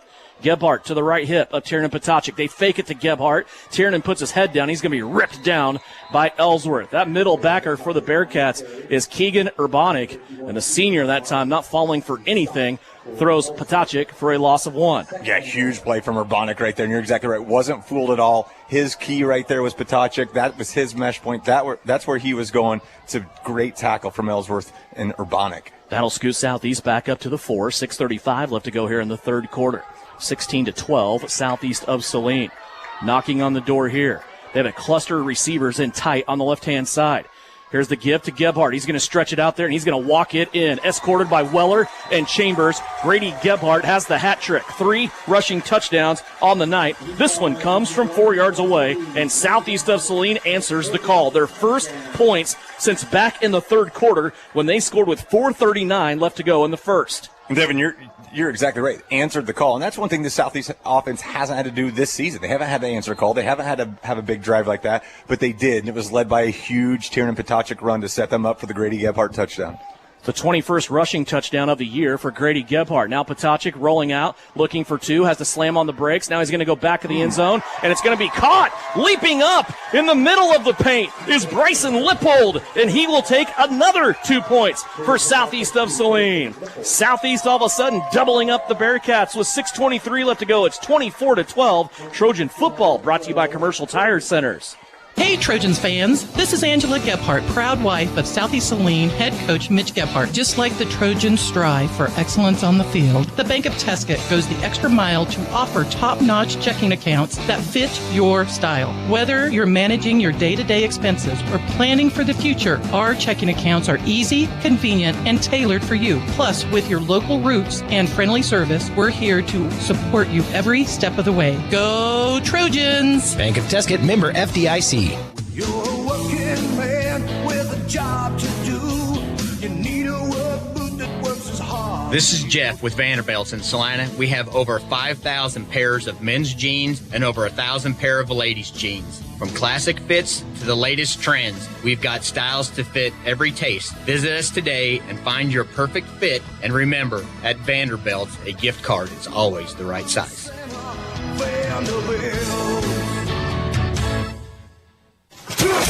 You're listening to Trojan Football on KINA Sports. Malachi Hopkins with the kick, as that's going to go up to the 25. Now the ball's loose. The ball's loose. Southeast of Saline coming in for it, and they do not get it as they were looking to get a loose ball. Tyler, you and I were just talking during the break there. Be a good time for maybe like an onside kick type of feel, but that was more like title game type, like where the ball was just kind of out there in the middle of nowhere. Yeah, this return formation is a little bit awkward. You just have one guy deep, you have three guys in front of him. There's so much open green space right there, and you saw Hopkins just hammered it perfectly and just made it a loose ball, a 50-50 ball, if you will, and Ellsworth was fortunate enough to come away with the football. Nose of the football sitting at the 20-yard line here for Southeast of Saline's defense, Ellsworth's offense. The two have traded touchdowns here in this third quarter. They go to Tucker Goss. He barrels ahead, gets 2 yards. And Devin, just a different feel right now in this stadium. I mean, this is the first time we've heard the crowd get kind of involved all season. They haven't had to. There hasn't been a lot of close games in the second half, and it's 24-12. That's as close as things have been in the second half all season. You're starting to get the feel that this is a big game. Everybody understands what's on the line. It's been a lot of fun from this. The atmosphere is here tonight. Well, and I think the echo for Southeast of Saline supporters is, what's going to happen in the playoffs if this team doesn't get tested? Yeah, exactly. And you talk about Potocek. Potocek hasn't been tested as a quarterback. It's fun to see him answer the bell on that last drive. McGowan splits out to the left late. They're going to run it away from him with Jacobs at the quarterback spot. He is caught from behind and spun down there. Going for a ride that time and making the tackle for Southeast of Saline is Grady Gebhardt. He was all over that play. But a good pickup. About 7 yards on the play for Carson Jacobs. Yeah, and again, we've seen that play multiple times. You got Goss leading the way. It's a little bit of a power, just a quarterback lead to that right side. And if you follow Goss, it's a big lead blocker to have. You have your offensive lineman blocking down. You're going to try to trust Jacobs to get the yardage. 3rd and a long 2 here for Ellsworth as they will come from their own 28-yard line. Again, McGowan splits out to the left. Jacobs wants to go right again on the quarterback run, and he goes nowhere. Jacobs ran into a purple wall once again, and again up front, it's Swank, Chambers, and Weller. It's the exact same play call we saw the play before. You see that they're motioning McGowan out to that left side, trying to see if they can get anybody to shift. Here's the great thing about the Southeast defensive secondary is you got Malachi on him. You can just put Malachi on an island out there, and you don't have to worry about any help. That means all the other 10 players can focus on the run game. That's just the trust you have in Malachi, and that's what happens defensively. Ellsworth in punt formation with Bo Kyler on a 4th down and 3. And it's been an adventure tonight in this punting game, and this one also will end up on the track as it goes out of bounds around midfield. And again, we alluded to this, at the end of the second half. Once the fans understand what Mr. Olson's doing down there as the official, they'll kind of get a little bit more. But it's a great job of officiating. Goes to where the ball goes out, walks it back until he's got his umpire telling him where to spot the ball. It's a good spot. Southeast Saline will have the football at the 43. Big exchange there for Southeast offense and defense, right? You get a score, you get 8 points, then you put Ellsworth 3 and out off the field. Now you're back in control here. You can go 5 wide receivers on the field. I haven't seen him a lot tonight. I'm not going to say he hasn't played. Lyric Lilly out there. He had a big game last week in Halstead. Here's Grady Gebhardt sweeping left, now cuts it back to the right. Flag on the play. Grady's going to get 11 yards on the carry, but there's a flag on the far side just outside of the hash mark at the 43-yard line. And, Devin, it goes back to what you said, as we were going to start the second half, stretch the perimeter a little bit. And we saw it right there, and you saw Grady try to come back and cut against the grain and bring the ball the other way. And Grady can use the entire field. He's just so dynamic, but it's going to be a holding call because this Ellsworth defense, they're long, right? Not huge in the middle, but just super long everywhere. Good athletes. It's tough to block them on the perimeter. And you see right there, Southeast is called for a hold. That'll cost Southeast of Saline 10 yards. It will replay first down, so it'll first down and 20 here at the 33-yard line. Gebhardt this time will empty the backfield. He will come out to the right-hand side, split out with Caden Berrigan. 3 wide receivers to the left. Potacek barks a couple of token signals. Now he looks over to the sideline. Tiernan waiting on the snap from Killian Vaughn. Has it. Now he looks out to the left. He's going to take off and run. Ends up in a Bearcat sandwich with just a gain of 1 on the play. Yeah, we made this play so difficult for Southeast is Tucker Goss. Tucker Goss, that middle linebacker. So you're spreading the offense out. You're trying a little pump and then a quarterback draw. But Goss is right there. He's spying Potacek. It's him and Potacek one-on-one, and Goss won that battle right there. Second down and 19 coming up here for Southeast of Saline. This time Gebhardt will go back into the backfield. Lyric Lilly as a slot back. Potacek rolling out, rips it down the hash mark. Amarion Holub at the 45, 50, 40, 30. Holub down the left-hand sideline. 20, 10, 5. Amarion Holub on the crossing route. Goes down the field and scores from 66 yards away. Devin, we saw a similar play in the first half where Potacek wanted to throw back. He didn't throw it where he wanted it right there, and I believe the receiver was Holub that he threw it short to right there, throws it on the mark. Holub comes through big. It's the yards after the catch. It's Hopkins. It's KB on the other side getting in the way, making sure that everybody's taken care of. Just a great answer from Southeast of Saline, Potacek to Holub. Huge touchdown. Once again, Southeast able to overcome a penalty, right? That was a 2nd and 19 play. And Amarion Holub rips off 66 yards on the pass play. Southeast of Saline again going for 2. They go back to Amarion Holub. He's warmed up. Why not? Drew Weller out there looking for somebody to block. Has nobody to block. And Southeast of Saline has now created 8 extra points on point after 2-point conversions. Let's take a 30-second timeout. We'll come back with more Trojan football. They lead 32-12, and it's brought to you by New Image Audio. Insurance is something we all need in our business, home, car, and life. But do you really understand what's covered? And most importantly, what you are paying for? Hi, this is Rob Carlson in the Salina office of Smart Insurance. Change is good, especially if you haven't looked at your insurance policy lately. I can help you understand what you need and where the gaps are in your coverage. We provide free quotes and take pride in looking out for you. Smart Insurance, with locations in Salina, Abilene, and Harrington. Give us a call today. You are listening to Southeast Trojan Football on KINA Sports. You want your team to respond. You want your team to play well against adversity. And Tyler, 4 minutes and 30 seconds ago, it was a 4-point game. All of a sudden, Southeast of Saline leads by 20. And it started with the defense, right? We saw Ellsworth score. Southeast comes back, scores, but then it was just the defense clinched down, and we've seen this is what Southeast will do to you. They'll just continue to punch you, and the knockout punch is coming sooner rather than later. Adam Teal with his hand in the air. He's going to try to go to the right-hand side. Again, that ball lands in no man's land just inside the 20. 2 Bearcats trying to cover it up, and Tucker Goss comes over and keeps it safely for Ellsworth. Southeast has found something there in the kicking game. Some soft spots there around the 20-yard line on both sides, and That's the second time now they've had a loose ball that Ellsworth has had to scramble for. Yeah, I just don't get it. I mean, I don't know why you don't have Goss somewhere, where he can be more versatile. And right there, Goss was trying to get the football. It was a little miscommunication between him and the deep guy. Every single one of those is now tricky. It's difficult for Ellsworth to recover, and they got 80 yards to go. Yeah, that football nestled just inside of the 20-yard line. 3:02 left to go here, third quarter.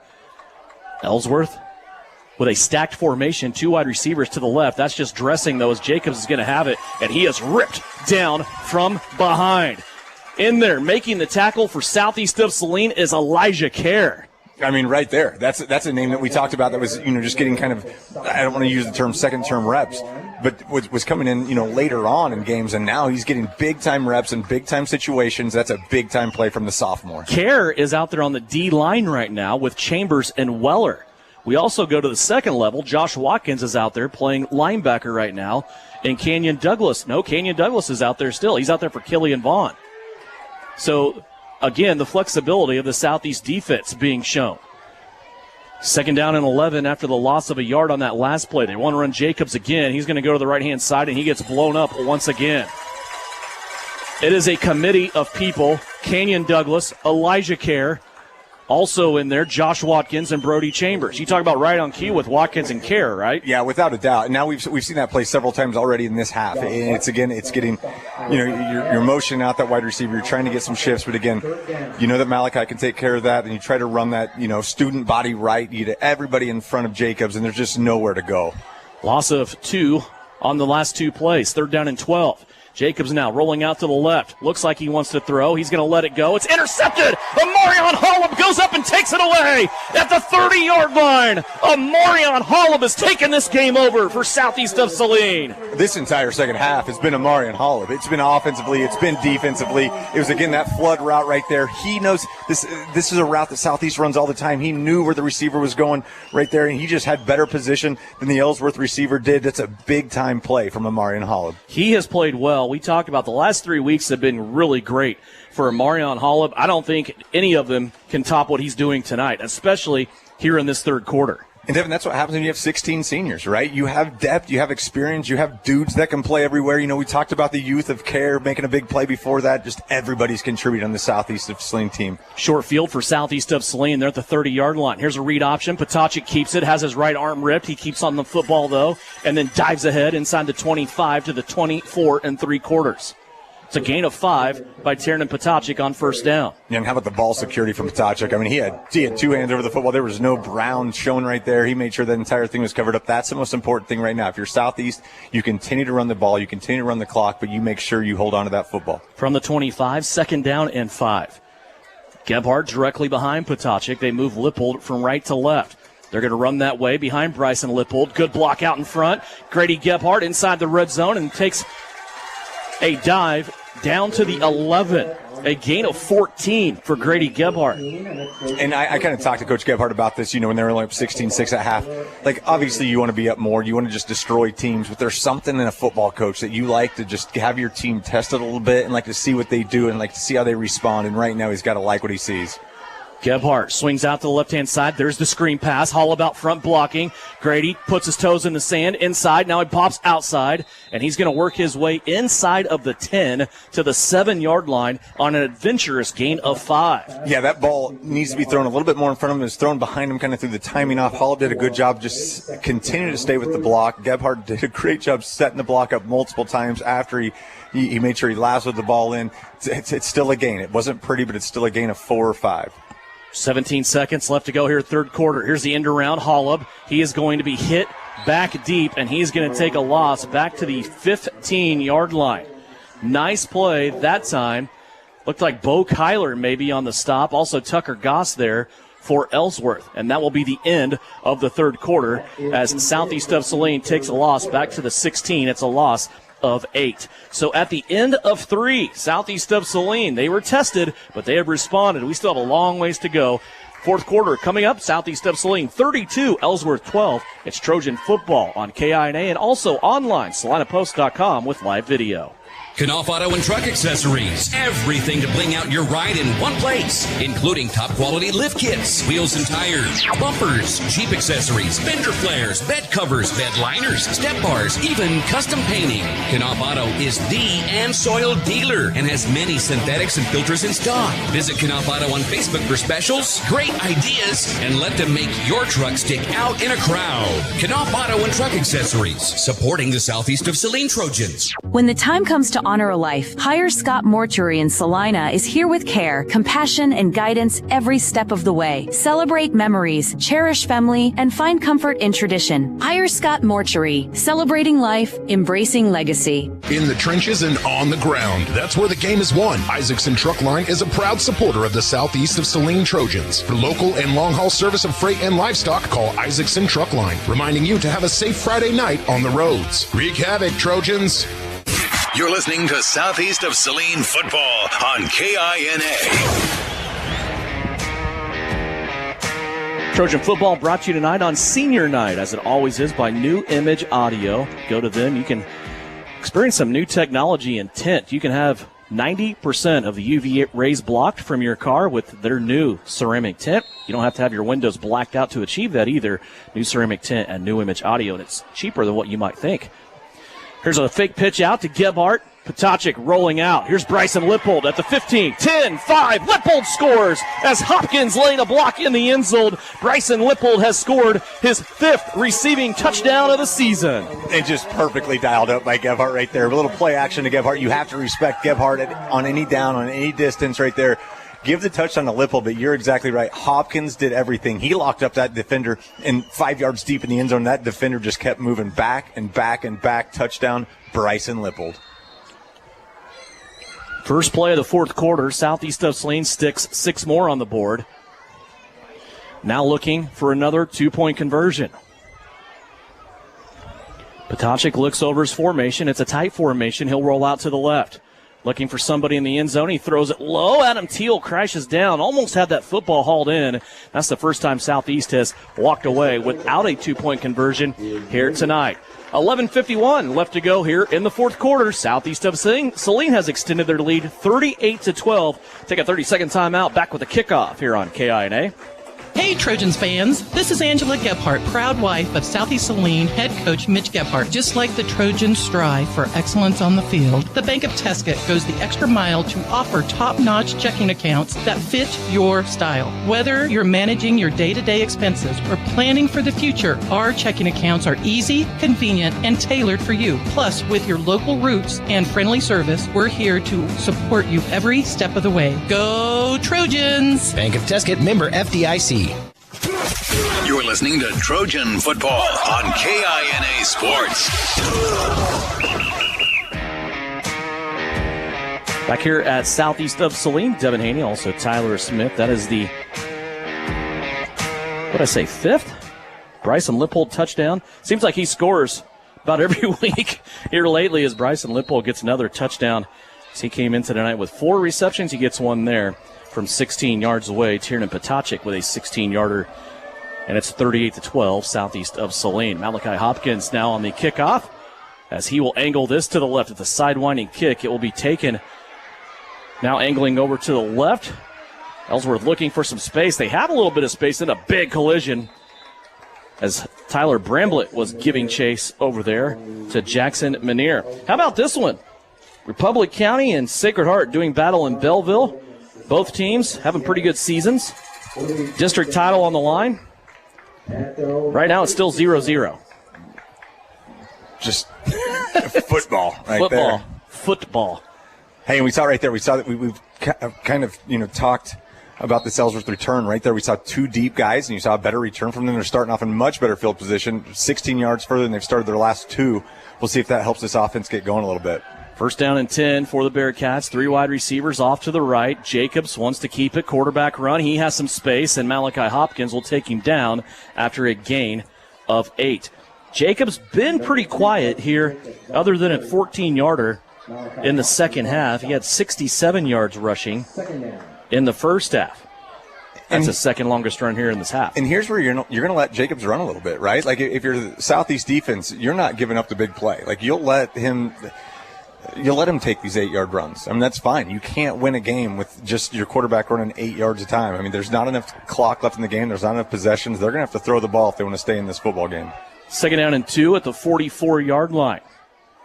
Fake to Goss. Jacobs taken down. And how about this play by Drew Weller? He was engaged with a blocker from the offensive line for Ellsworth. With the blocker on him, he still lunges out and makes the tackle for a loss of 1. When you've said this many games, throughout this season, I mean, the Weller name is just synonymous with, Southeast Saline football. And Drew is just making play after play after play, continues to live up to that Weller name. 3rd down and 3. Big play there. Jacobs has 2 backs around him. He'll fake the pitch out to Goss, take it himself, and this time he runs smack dab into Killian Vaughn, and that wasn't a pleasant meeting for the sophomore quarterback. Gain of 1 on the play. 4th and 2 now.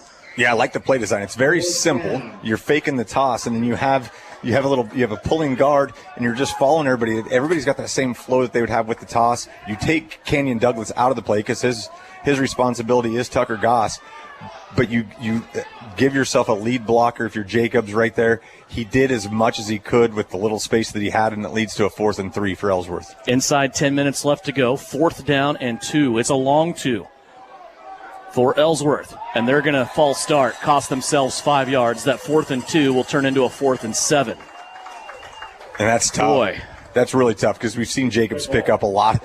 Most of his runs are going for, 2+. We just talked about, he can have 8-yard gains all night, but right now he's going to need another 8-yard gain to continue this drive and to keep Ellsworth just with a fighter's chance in this game. 4th down and 7.5. How's that? It's about 7.5 yards. The ball now moved back to about the 38-39 yard line. And that 5 yards is huge against this Southeast of Saline defense. Kenyon Douglas will step out. He'll play outside corner here on the near side. Big 4th down for the Bearcats coming up. They're going to move McGowan out to the left-hand side. He's a solo receiver out there by himself. Lippold will be out there to shadow him. Jacobs looking that way the entire time. Ball up for grabs, and it's incomplete. Malachi Hopkins came over the top to help Lippold out that time, and they knocked the ball away. Perfect pass defense by Southeast. Okay, and we've talked about this exact same motion that we've seen them. They've left Malachi on his own right there. Lippold was the on-the-ball defender. He was on the receiver defender, but you just had Hopkins shadowing. You had him double-teamed. You had somebody deep. You had somebody shallow. Just a great job. And nobody tried to intercept that ball. They understood the importance of knocking that ball down, gaining possession, and getting the football back. That's just a great headsy play from the Southeast defensive backs. It's silly when you can take your outside linebackers and flex them out to corner.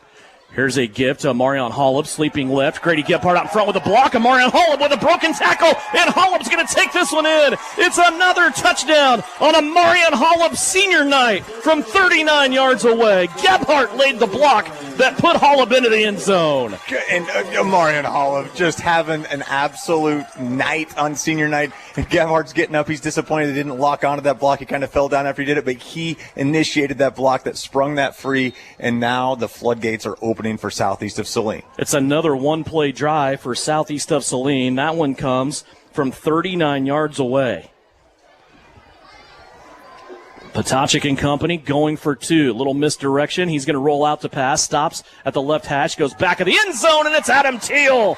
Teal gets the feet down in the back of the end zone, and it's another 2-pointer for Southeast of Saline. 10 points manufactured on point afters tonight, and Southeast of Saline, with 9:14 left to play, has taken a 46-12 lead right here on KINA. Opening our doors in 1999, Salina Surgical Hospital specializes in excellence in surgical services and digestive health care.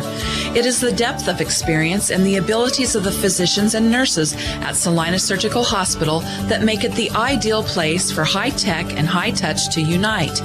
Patients tell us, I knew I was in good hands with the friendly and knowledgeable staff at Salina Surgical Hospital. Salina Surgical Hospital is partially owned by a group of local community-involved physicians.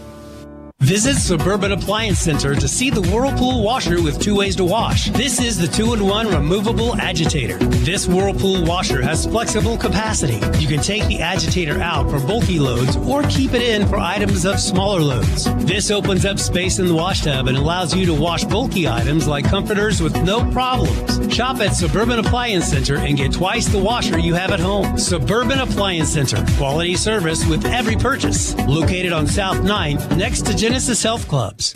You're listening to Southeast of Saline football. Here's a kick, this time by Adam Teal. Bounces inside the 20. Manier will bring it back for Ellsworth. He gets past the 25 and then spun down to the ground there. And now we have a flag from the near side official that was standing at about the 50-yard line.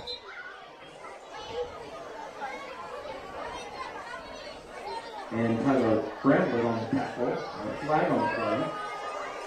Not sure what caught his attention. The flag was thrown with authority. He went in with authority. It about hit us. Yes. Yeah, this official was in front of the Southeast bench over here at the 50-yard line. The return on the opposite side of the field at about the 25.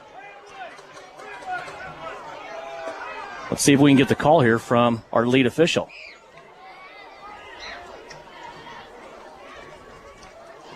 Personal foul, receiving team, number 50, half the distance to the goal. First down, Ellsworth. Okay, I'm not sure how to decipher that. They stepped it off against Southeast. They said kicking team, then they said receiving team, which would actually be Ellsworth. So they did step it off against the Bearcats.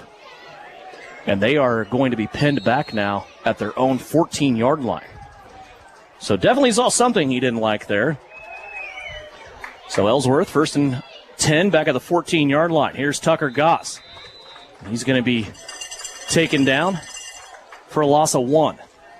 Carried by Tucker Goss. And Devin is, loss of 1 on the play. I don't want to say ugly, but as non-Southeast of Saline as that first half was, this second half has been everything that you would expect from a defending state champion. I mean, their backs were, when I say against the wall, they went to the halftime, the closest game they've had all season, and they've just come out lights out. The defense has done everything. They did give up that touchdown drive, and then just it's been answer after answer after answer, and they've really shifted this thing. Ellsworth's going to take a timeout. We will step aside as well. Trojans in control. This one with 8.5 minutes left to go. 46-12, Southeast of Saline here on KINA.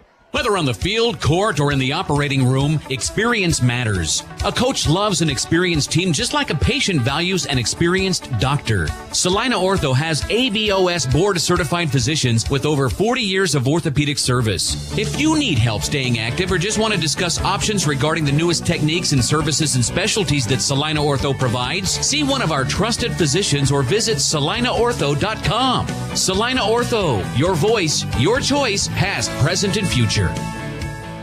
When crop and weather conditions are just right, you need to bale as much as you can, as fast as you can, all while putting up the highest quality product possible. Case IH round balers have the reputation as the hardest working balers in the business to consistently build dense bales with square shoulders that don't sag. No matter the crop or field condition, bale more with Case IH round balers. With easier maintenance and serviceability, you'll spend more time where it counts. In the field, baling hay. Ready to build a better bale? Contact Can Equip in Solomon. You're listening to Southeast of Saline football on KINA. Timeout didn't last long. We were quickly back to play, and we darn near missed Amarion Holub getting his second interception of the night. That one went off the gloves in traffic of Amarion Holub. That would have been number 2 here in the second half alone, as he continues to put on a show for Southeast of Saline on both sides of the ball. Yeah, and we've seen Ellsworth have success with that play right there, that little slip. They have McGowan in that fullback position. He's just running a streak up the field, but Holub was not. He knew exactly what was coming at him. Multiple Trojans get their hands on the football, but Holub was the first one. 3rd down and 11, back at the 13-yard line for the Bearcats. 3 wide receivers spread to the right. Jacobs wants to roll that way.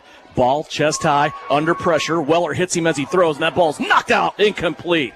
Diving to knock that football out of its path is Canyon Douglas. Holub right there, though, with him, and a big hit on quarterback Jacobs by Drew Weller. That'll bring up a 4th down. Devin, it's all about the angle right there. I mean, you don't see defensive linemen able to run with a quarterback rolling out, but Weller just took the correct angle. He continued to put pressure on Jacobs, made that pass really difficult, and all of a sudden you see Canyon Douglas just come in, swiping the ball away to make sure the completion can't be made.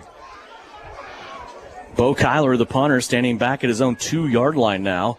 Punt is low, glances off the turf. Kyler does a really good job keeping it in front of him, and he's going to get a kick away. This goes beyond Marion Holub. He's going to pick it up at the 36. This is going to be fun to watch. Back at the 30, has a blocker out in front. Holub hits the seam, tries to get around a tackler, and brings it back to the 49. How's that for the best 13-yard return you'll see probably all night? And you see Malachi right now. Malachi kind of missed a block and all of a sudden was behind him. And he's pleading with Holub, like, I wanted the lateral right there. I wanted a little pitch. And you could tell the interaction right there. But that's the smart move from Holub. You just keep the football, get as many yards as you can upfield. Good return. Tiernan Potocnik in this offense back out onto the field. 8:01 left to play. 4th quarter, 46-12. Our score, Southeast of Saline, has gone on a 30-0 run. This game, not that long ago, in the 3rd quarter, was 16-12. From the 49, 51 yards in front of them. Potocnik, 2 wide receivers to the right. They'll hand it off to Gebhardt. Grady bounces out, now stretches it to the outside, and he works hard for a gain of 3. Yeah, and I give credit to the Ellsworth defense. I mean, right there, that's a play we've seen bounce. Anytime you see Gebhardt,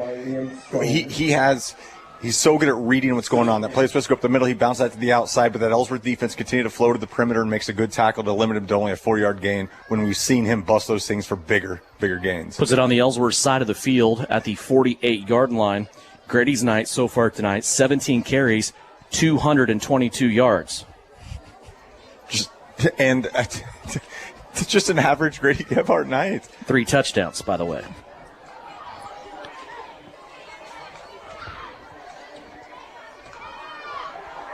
Here's Tiernan Potocnik. He bounces to the outside. He's at the 30. Has Caden Berrigan out there blocking, and he somersaults his way down to the 13. What a carry that time. And it goes for 35 yards. That's the second big play out of Tiernan Potocnik, who's now over 100 yards rushing unofficially. And Devin, KB, Malachi, those are names we're normally saying, they're catching big passes, they're doing things. We haven't thrown the ball a lot tonight, but they continue to block their tails off. They're doing everything they can. That's a selfless team. It's teams doing what they need to do. Individuals, that they're not worried about their individual stats. KB doesn't need to be doing that, 7 minutes to go in a game like this when he hasn't, had the receptions that he normally has, but he's out there fighting for every single yard, lead blocking for TP. Ball at the 13-yard line. 1st down and 10. Once again in the Case IH red zone, brought to you by Canequip and Solomon. Here's Gebhardt. He'll bounce it out to the outside, looking for the pylon. He's going to be brought down just short of the goal line at the 1-yard line. A 12-yard carry by Grady Gebhardt. 11-yard run. And right there, Gebhardt was carrying defenders with him. Had multiple defenders on his back, so he tries to lower the shoulder, just couldn't get into the end zone. In the grand scheme of things, this is exactly what you want. The clock is running. You got the ball inside the 1. You can do whatever you want here, but you want that clock just to keep on ticking. 1st and goal at the 1. Southeast of Saline in a tight formation. They have Holub and Berrigan spread out wide to the right. Nobody on the left-hand side.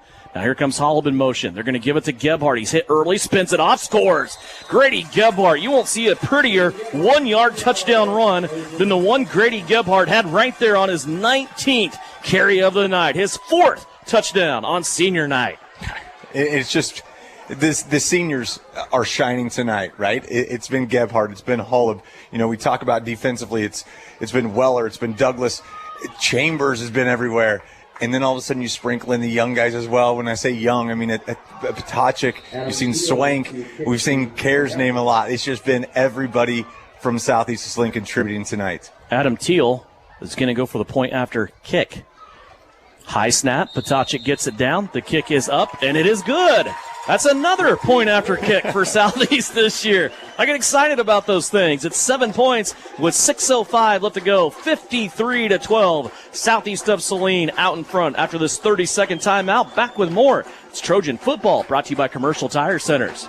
Hey, Trojans fans. This is Angela Gephardt, proud wife of Southeast Saline head coach Mitch Gephardt. Just like the Trojans strive for excellence on the field, the Bank of Tesket goes the extra mile to offer top-notch checking accounts that fit your style. Whether you're managing your day-to-day expenses or planning for the future, our checking accounts are easy, convenient, and tailored for you. Plus, with your local roots and friendly service, we're here to support you every step of the way. Go Trojans! Bank of Tesket, member FDIC.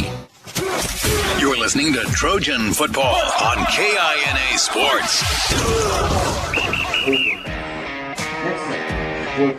Well, if you're going to draw up your perfect senior night, it might go something like this. I don't know. Let's have a good competitive game against a good physical football team, and maybe second half pull away. Grady's going to go out Bundy on senior night, score 4 touchdowns. Something like that, maybe. I don't know. Without a doubt. And I want to know the career statistics of Gebhardt's on senior nights, because there's been a slew of them. You know, this is the 4th one, and this could easily be the house that Gebhardt's have built, and it's Gebhardt's plural. What a show. Malachi Hopkins ready to kick this one away as he's going to launch it to the left-hand side. Manier back there. He drops the football. Now he picks it up. Gets back to the hash mark on the right-hand side. Still running, still moving those legs, and he's going to make it all the way out to about the 38-yard line. That was a really good return by Jackson Manier. Yeah, good return. But I'll tell you what, just watching this defense, they're chomping at the bit. You're seeing some younger guys mixed in. Mm-hmm. But the first guy I saw sprinting out there was Kenyon Douglas. I mean, these guys, I think sometimes these guys want to sprint out there so they're not called back in. They want to make sure they're on the field before somebody can replace them right there. As you see Kenyon Douglas, he sprinted out there, and now he's coming off the field for perhaps his final time as a senior during a regular season game here at Steve Fritz Field. Tyson Keller, James Friesman, also Jaden Kloster. Josh Watkins out there. Casson Clover. Burton Brooks. Tyler Bramblett. Here's a pitch out, left-hand side. Tucker Goss, a holding call coming up on Ellsworth, and still this second team defense for Southeast of Saline threw Tucker Goss for a loss of 4 yards. Yeah, right there. It was just a great defensive play on the edge from Southeast of Saline. They just kind of fought through his freeze and just continued to fight.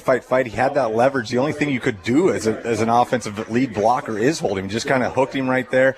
But the great thing, like you said, even despite the hold, it's still a loss.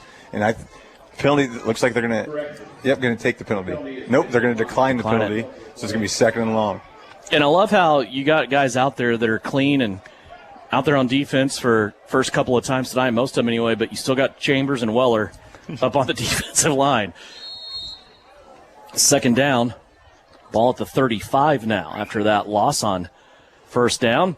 Here's a mix-up in Ellsworth's backfield. It's going to work out for him, though, as Tucker Goss manages to muscle his way out to the 46-yard line. That is his longest carry of the night. Not even close, and it goes for 11 yards. And that's been the recipe right there. Like, Goss is the one guy on this team that could beat you if he got loose. He hasn't gotten loose yet. Even if he gets loose now, it's fine. But they just bottled him up. An 11-yard gain, I don't want to guarantee it, but I'd almost guarantee he doesn't have a game this season where 11 yards is his longest run. His longest carry before that, 4 yards. Third down. Ball sitting at the 46-yard line. Play action, ball's free, and it's going to be right in the lap of Brody Chambers. That ball pops straight up in the air on the botched exchange between Jacobs and Goss, and it lands right in the lap of Brody Chambers. And look at Mitch Gebhardt laughing and the smile on his face. Chambers, it's like, oh my gosh, we were celebrating up here. I thought Chambers was going to slip free and go, and I was excited to see what he would have done if he would have got to pay dirt right there. But Brody Chambers, always in the right spot, right there at the right time, comes up with the fumble recovery. I thought we were going to see big man touchdown. Oh, yes. I really did. And just statistically, just for my knowledge, I'm going to go ahead and give him the interception on that. There you go. That's it. I thought we were getting a thick six right there. Oh, man. That would have been something else. Southeast of Saline with another takeaway here, as that is the third turnover of the night, however you want to classify it, as a fumble or an interception. And now we are going to bring in an infusion of new characters once again into this offense. Levon Hopkins was the carrier on that play of 4 yards, his first carry of the night. Burton Brooks is going to come in. He'll take over at quarterback. Friesen will stay in there along with Keller. Split out wide to the right is Casson Clover. Talked about Levon Hopkins in there. Some guys up front still doing work with their hands on their hips. Garrett Kuhn still in there. Also, Elijah Kerr looks like he is in there. Kane Sawyer's in there too.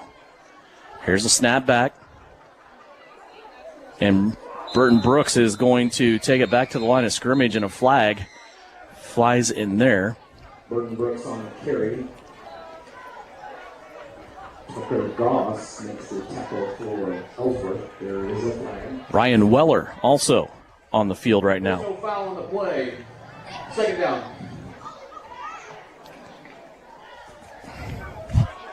Looks like they're waving off the flag. Looked like it could have been a hold. Could have also been maybe a face mask, but going to wave it off. I didn't know which way it was going to go.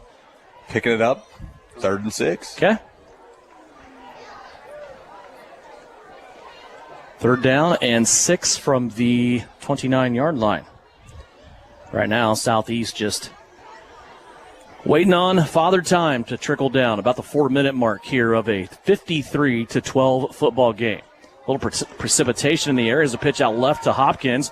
Levon takes on a would-be tackler, then steps out of bounds at the 31-yard line after a gain of 4. They're actually going to say 32. Yeah, not a favorable spot for Southeast right there. But here's the thing. This is a team that we see play with so much pace and tempo. Sometimes it's difficult to slow things down. But what it means that you can do is you can get everybody lined up, and you have plenty of time left in the play clock to get your play, get everybody set up, make sure you're in the right spots in your offensive formation. 4th down and 4 for Southeast of Saline here. 3 wide receivers, split to the right. Little read option play here by Brooks, and he's going to sniff the 30-yard line, but not quite get there, and it'll be a turnover on downs here for Southeast of Saline. They will give Ellsworth the football back with 3:11 left to go here in the 4th quarter. So Ellsworth will get it back, and now we have to start talking about what's coming up next week, as we know where we will be. We just don't know who the opponent will be. So Ellsworth comes out. They will take over here at their own 32-yard line. 1st down and 10, Bearcats. Here's the give. Tucker Goss won it outside. He's going to be collapsed down inside at the 31-yard line. That's a loss of 2 as the Southeast of Saline defense continues to do a fantastic job in the rushing game. So Tucker Goss goes down there for a loss of 2 yards. This Ellsworth team will be interesting to see what they can do in 2A playoffs and what their path might look like. They will still have a favorable opponent in the 1st round next Friday night on Halloween, as they will look at an opponent from another district, and they should have a fairly high seed, finishing 5-3. 4 wide receivers to the left. Jacobs wants to roll out that way. He will pass it, and it will be nearly intercepted off the hands of McGowan, and then it went off the hands of Casson Clover over there on that right-hand side, and nearly another takeaway there by Southeast of Saline. They have taken 3 turnovers from Ellsworth here tonight. I want you all to know that at the conclusion of the game, the 3rd down and 11 coming up. will be awarded. And also, next Friday right here, 7 o'clock for a Halloween kickoff. Your Trojans will be hosting. Bearcats have it at their own 31. 3rd down and 11. 3 wide receivers again to the left-hand side. Here's the give to Goss, and he is going to be stood up. What a fantastic hit by junior Josh Watkins. And he holds Tucker Goss to a gain of just 1 yard. Yeah, you talk about a great play right there from Watkins. Met Goss right there in the hole.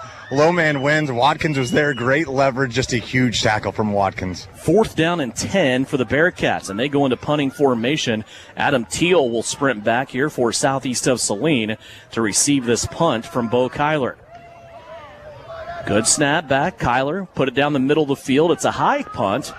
As Teal's looking up into precipitation for the first time tonight. Here comes Adam at the 45, slams on the brakes, trying to set up a block across midfield, and makes it into Ellsworth territory at the 43-yard line. That is Adams' first punt return of the year, and it's a good one across midfield and gives Southeast of Saline good field position. Yeah, not an easy return at all. Good hang time on the punt right there. The coverage was there. The coverage is in a good spot, but you just saw Teal with great composure makes a good catch in traffic, and then all of a sudden just weaves his way out for a nice little gain from Southeast of Saline. 1:42 left on the clock, and I imagine we'll see Southeast try to take the rest of the time off the clock here as they are in control of this game with a 53-12 lead. Here's the handoff. Levon Hopkins straight up the middle. He gets it inside the 45 to the 43-yard line.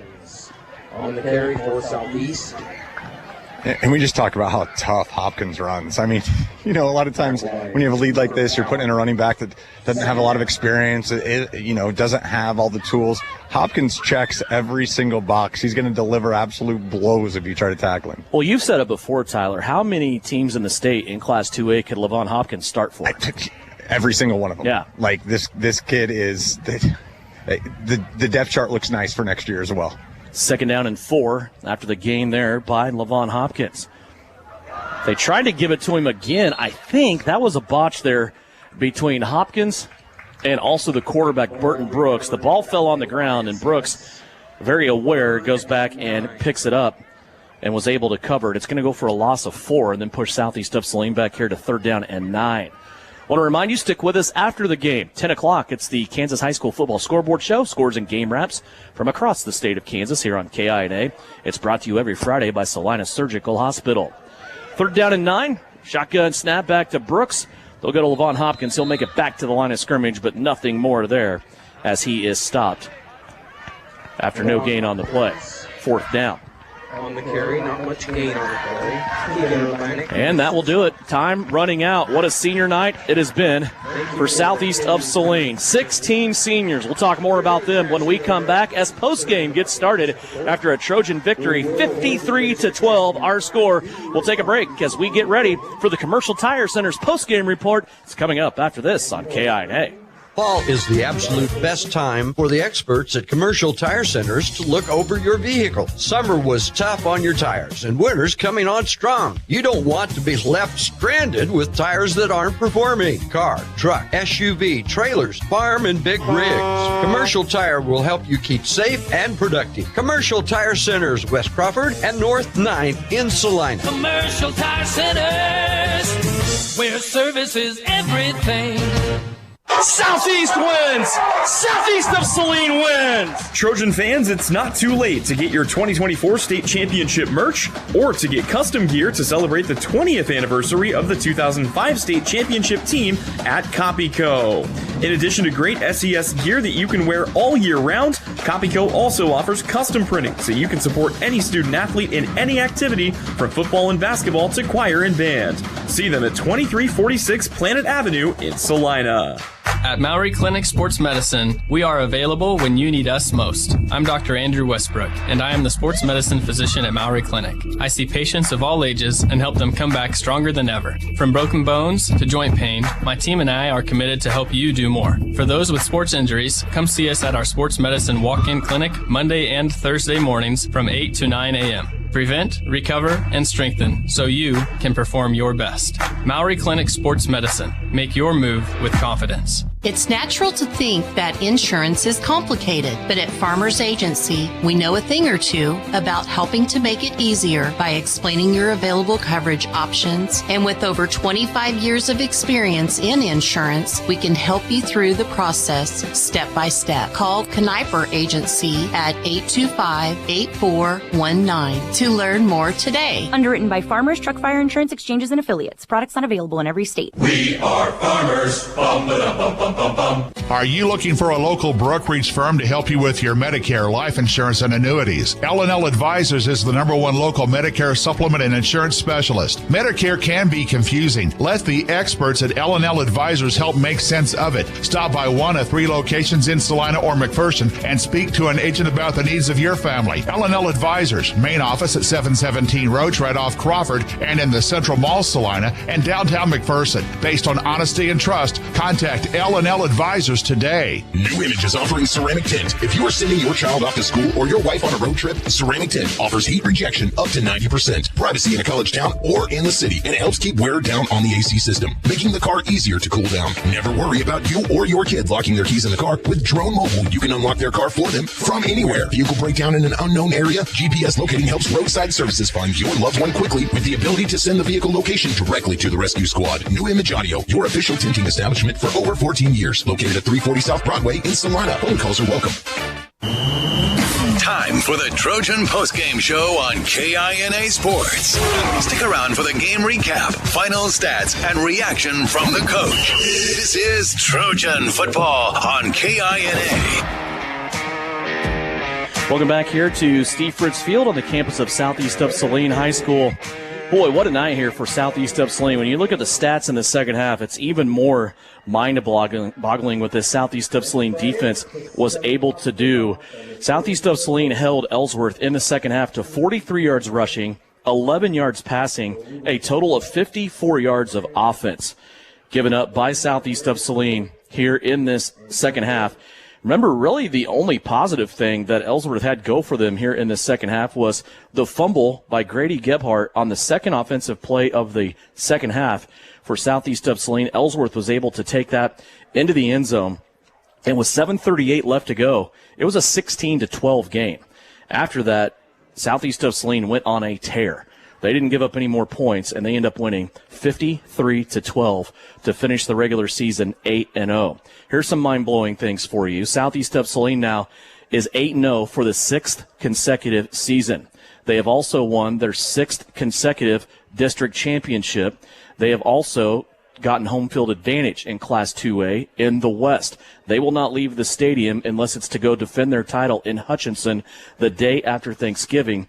They have also won their 6th consecutive unshared, that means outright, NCAA league title.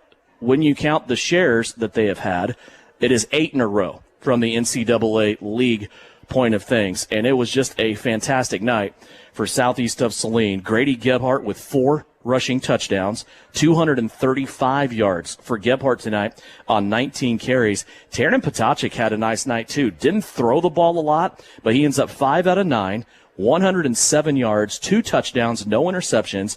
Taron also had 7 carries for 105 yards tonight, able to engineer that quarterback spot for the 2nd consecutive start for the junior quarterback. Also, Marion Holub tonight, a touchdown receiving and 78 yards, and also a touchdown rushing with 31 yards. Let's go down here on the field. Here is Coach ready with Tyler. Yeah, Coach, you talked about making second half adjustments. You second half outscored them 37-6, held them to 54 yards on offense. I mean, just can you talk about what that halftime speech was all about? Well, it was just doing what we do. We didn't do a good job in the first half of just executing the things that we wanted to do. We didn't make great big changes at halftime. We just did a better job with what we wanted to do.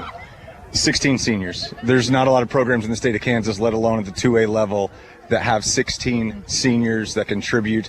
What does that mean for the program? But what have you done to build this and to have that much depth? Because it showed tonight. It was seniors from everywhere doing it. Well, it's just it isn't just this year. You know what I mean? It's been over time. Time is what's helped to build this. I mean, it's great people at Southeast of Saline. It's great teachers. It's great administration. It's great families. It's great all of those things that help feed in our program. When you have 25 kids at 100% during the summer, or it's 34 kids that have 100% in our weight room. I mean, you're going to obviously get better. You have almost all of them that had 85% or better. your programs are just going to get better. But it's the families, and they've bought into what we do, and the kids have bought in, and it's one year after another. But to have 16 seniors is a big deal. These guys have gone through the program for 4 years, and it's been a great group. These guys have played a whole lot of downs for Southeast Saline. Well, Coach, it's always awesome to talk to the head coach of Southeast Saline, but I'm going to ask this final question to the head coach of the Gebhardt family. Yes. This is your final senior night as parents, one of the most successful programs in the state of Kansas over the last 10 years, and there's no, it's pretty easy to draw a straight line to the Gebhardt name. It's been Jackson, Jake, Luke, and Grady. Mrs. Gebhardt, what does it mean for you as a mom to watch your boys and your husband create this program and everything that you've done in the background? It's just been a pleasure. It's just been so much fun watching them be successful. They work hard during the summers. They work hard all year round, and they believe in the program. And it's been a lot of fun through, just through the years. We want to thank the Gebhardts for everything you guys have done, and this run has just started. And that's been great. Good luck to you guys. Thank you guys for everything. We'll see you. Have a great evening. Tyler Smith on the field with Coach Gebhardt, and it's just kind of fitting they're talking to Angie Gebhardt as well. As Tyler said, the head coach of the Gebhardt family she does so much, and boy, what a fun ride it's really been. And as Tyler said, I think this run here, it'll be fun to watch. I mean, you go from a team that probably was expected to be in the spot in Hutchinson, coming out of the West, at least maybe to get to that sub-state, to that Final Four. But with some injuries that have happened now, you really don't know what's going to happen. In the West, once again, they are stacked. You have teams like Garden Plain.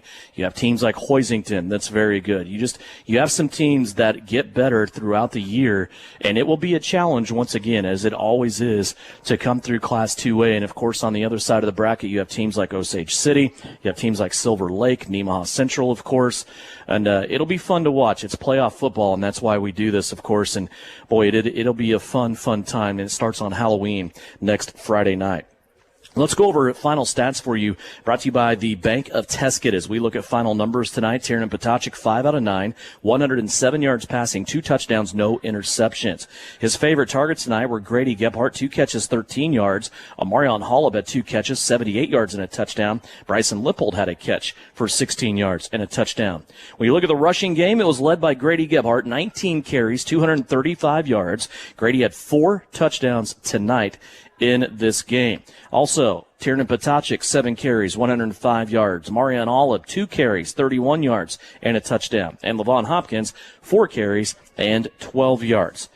You look at Ellsworth tonight, they were pretty good in the first half. They had a pretty even split, which was uncharacteristic of this Bearcat squad. They were run heavy coming in, but they found some magic, not only in the air, but also running the football with sophomore quarterback Carson Jacobs. At halftime, they had 77 yards rushing and 78 yards passing for a total of 155 yards of offense. But that Southeast of Saline defense put the clamps down in the second half, only gave up 54 yards of offense. Ellsworth finishes out tonight 120 yards rushing, 89 yards passing for a total of 209 yards of offense. Southeast of Saline, meanwhile, 362 yards rushing, 107 yards passing for a total of 469 yards of offense tonight for the Trojans. And again, you have to remind yourselves that third quarter, going through this game, with 7:38 left to go in the third, it's 16-12.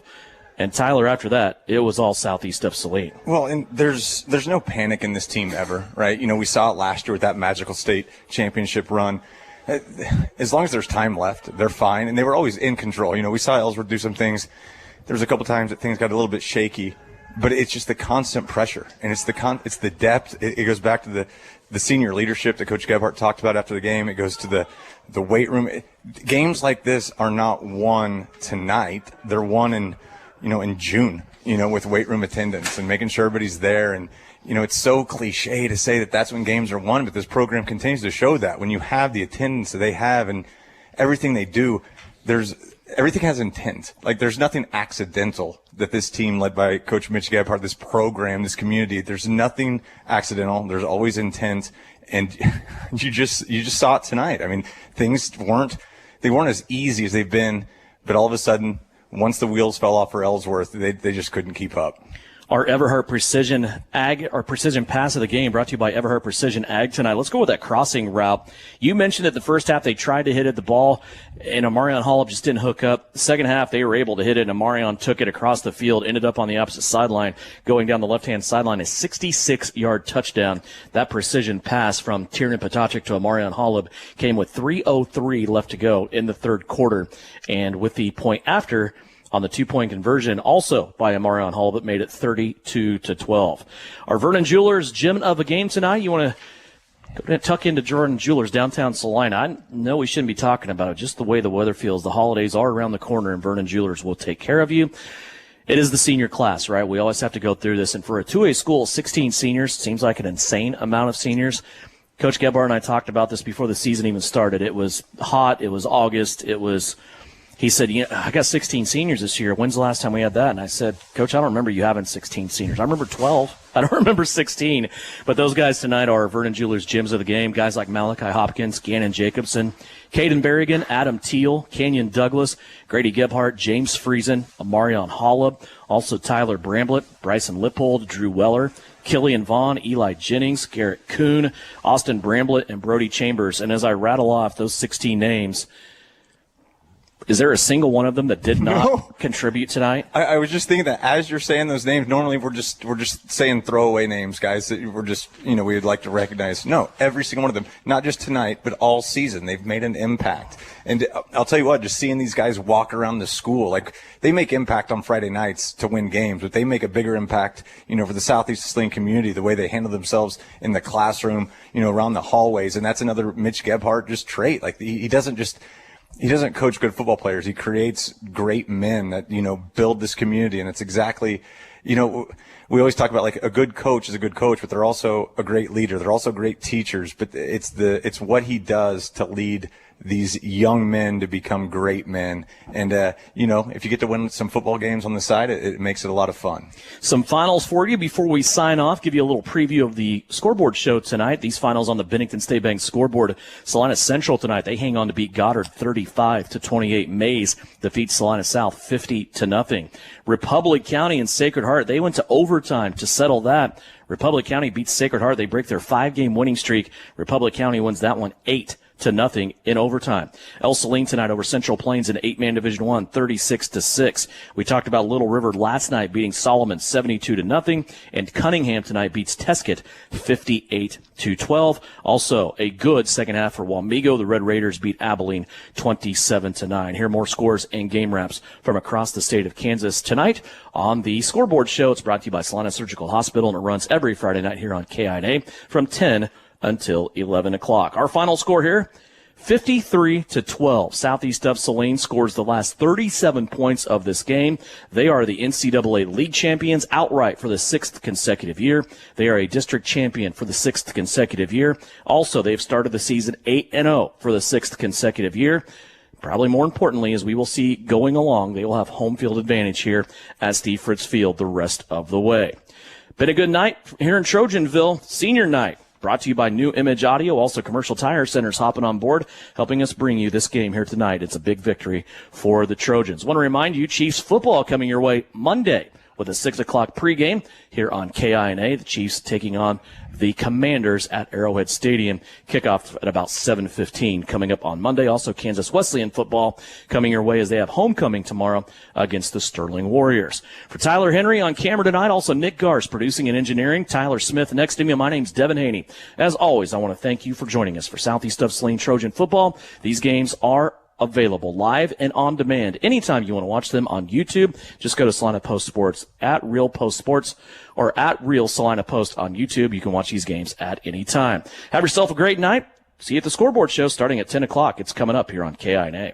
The Trojans are experts in precision passes, and Everhart Precision Ag are your experts in grid soil sampling. Everhart Precision Ag does all the sampling and data analysis in-house, keeping it local and close to the farm. They're also your local channel seedsman, selling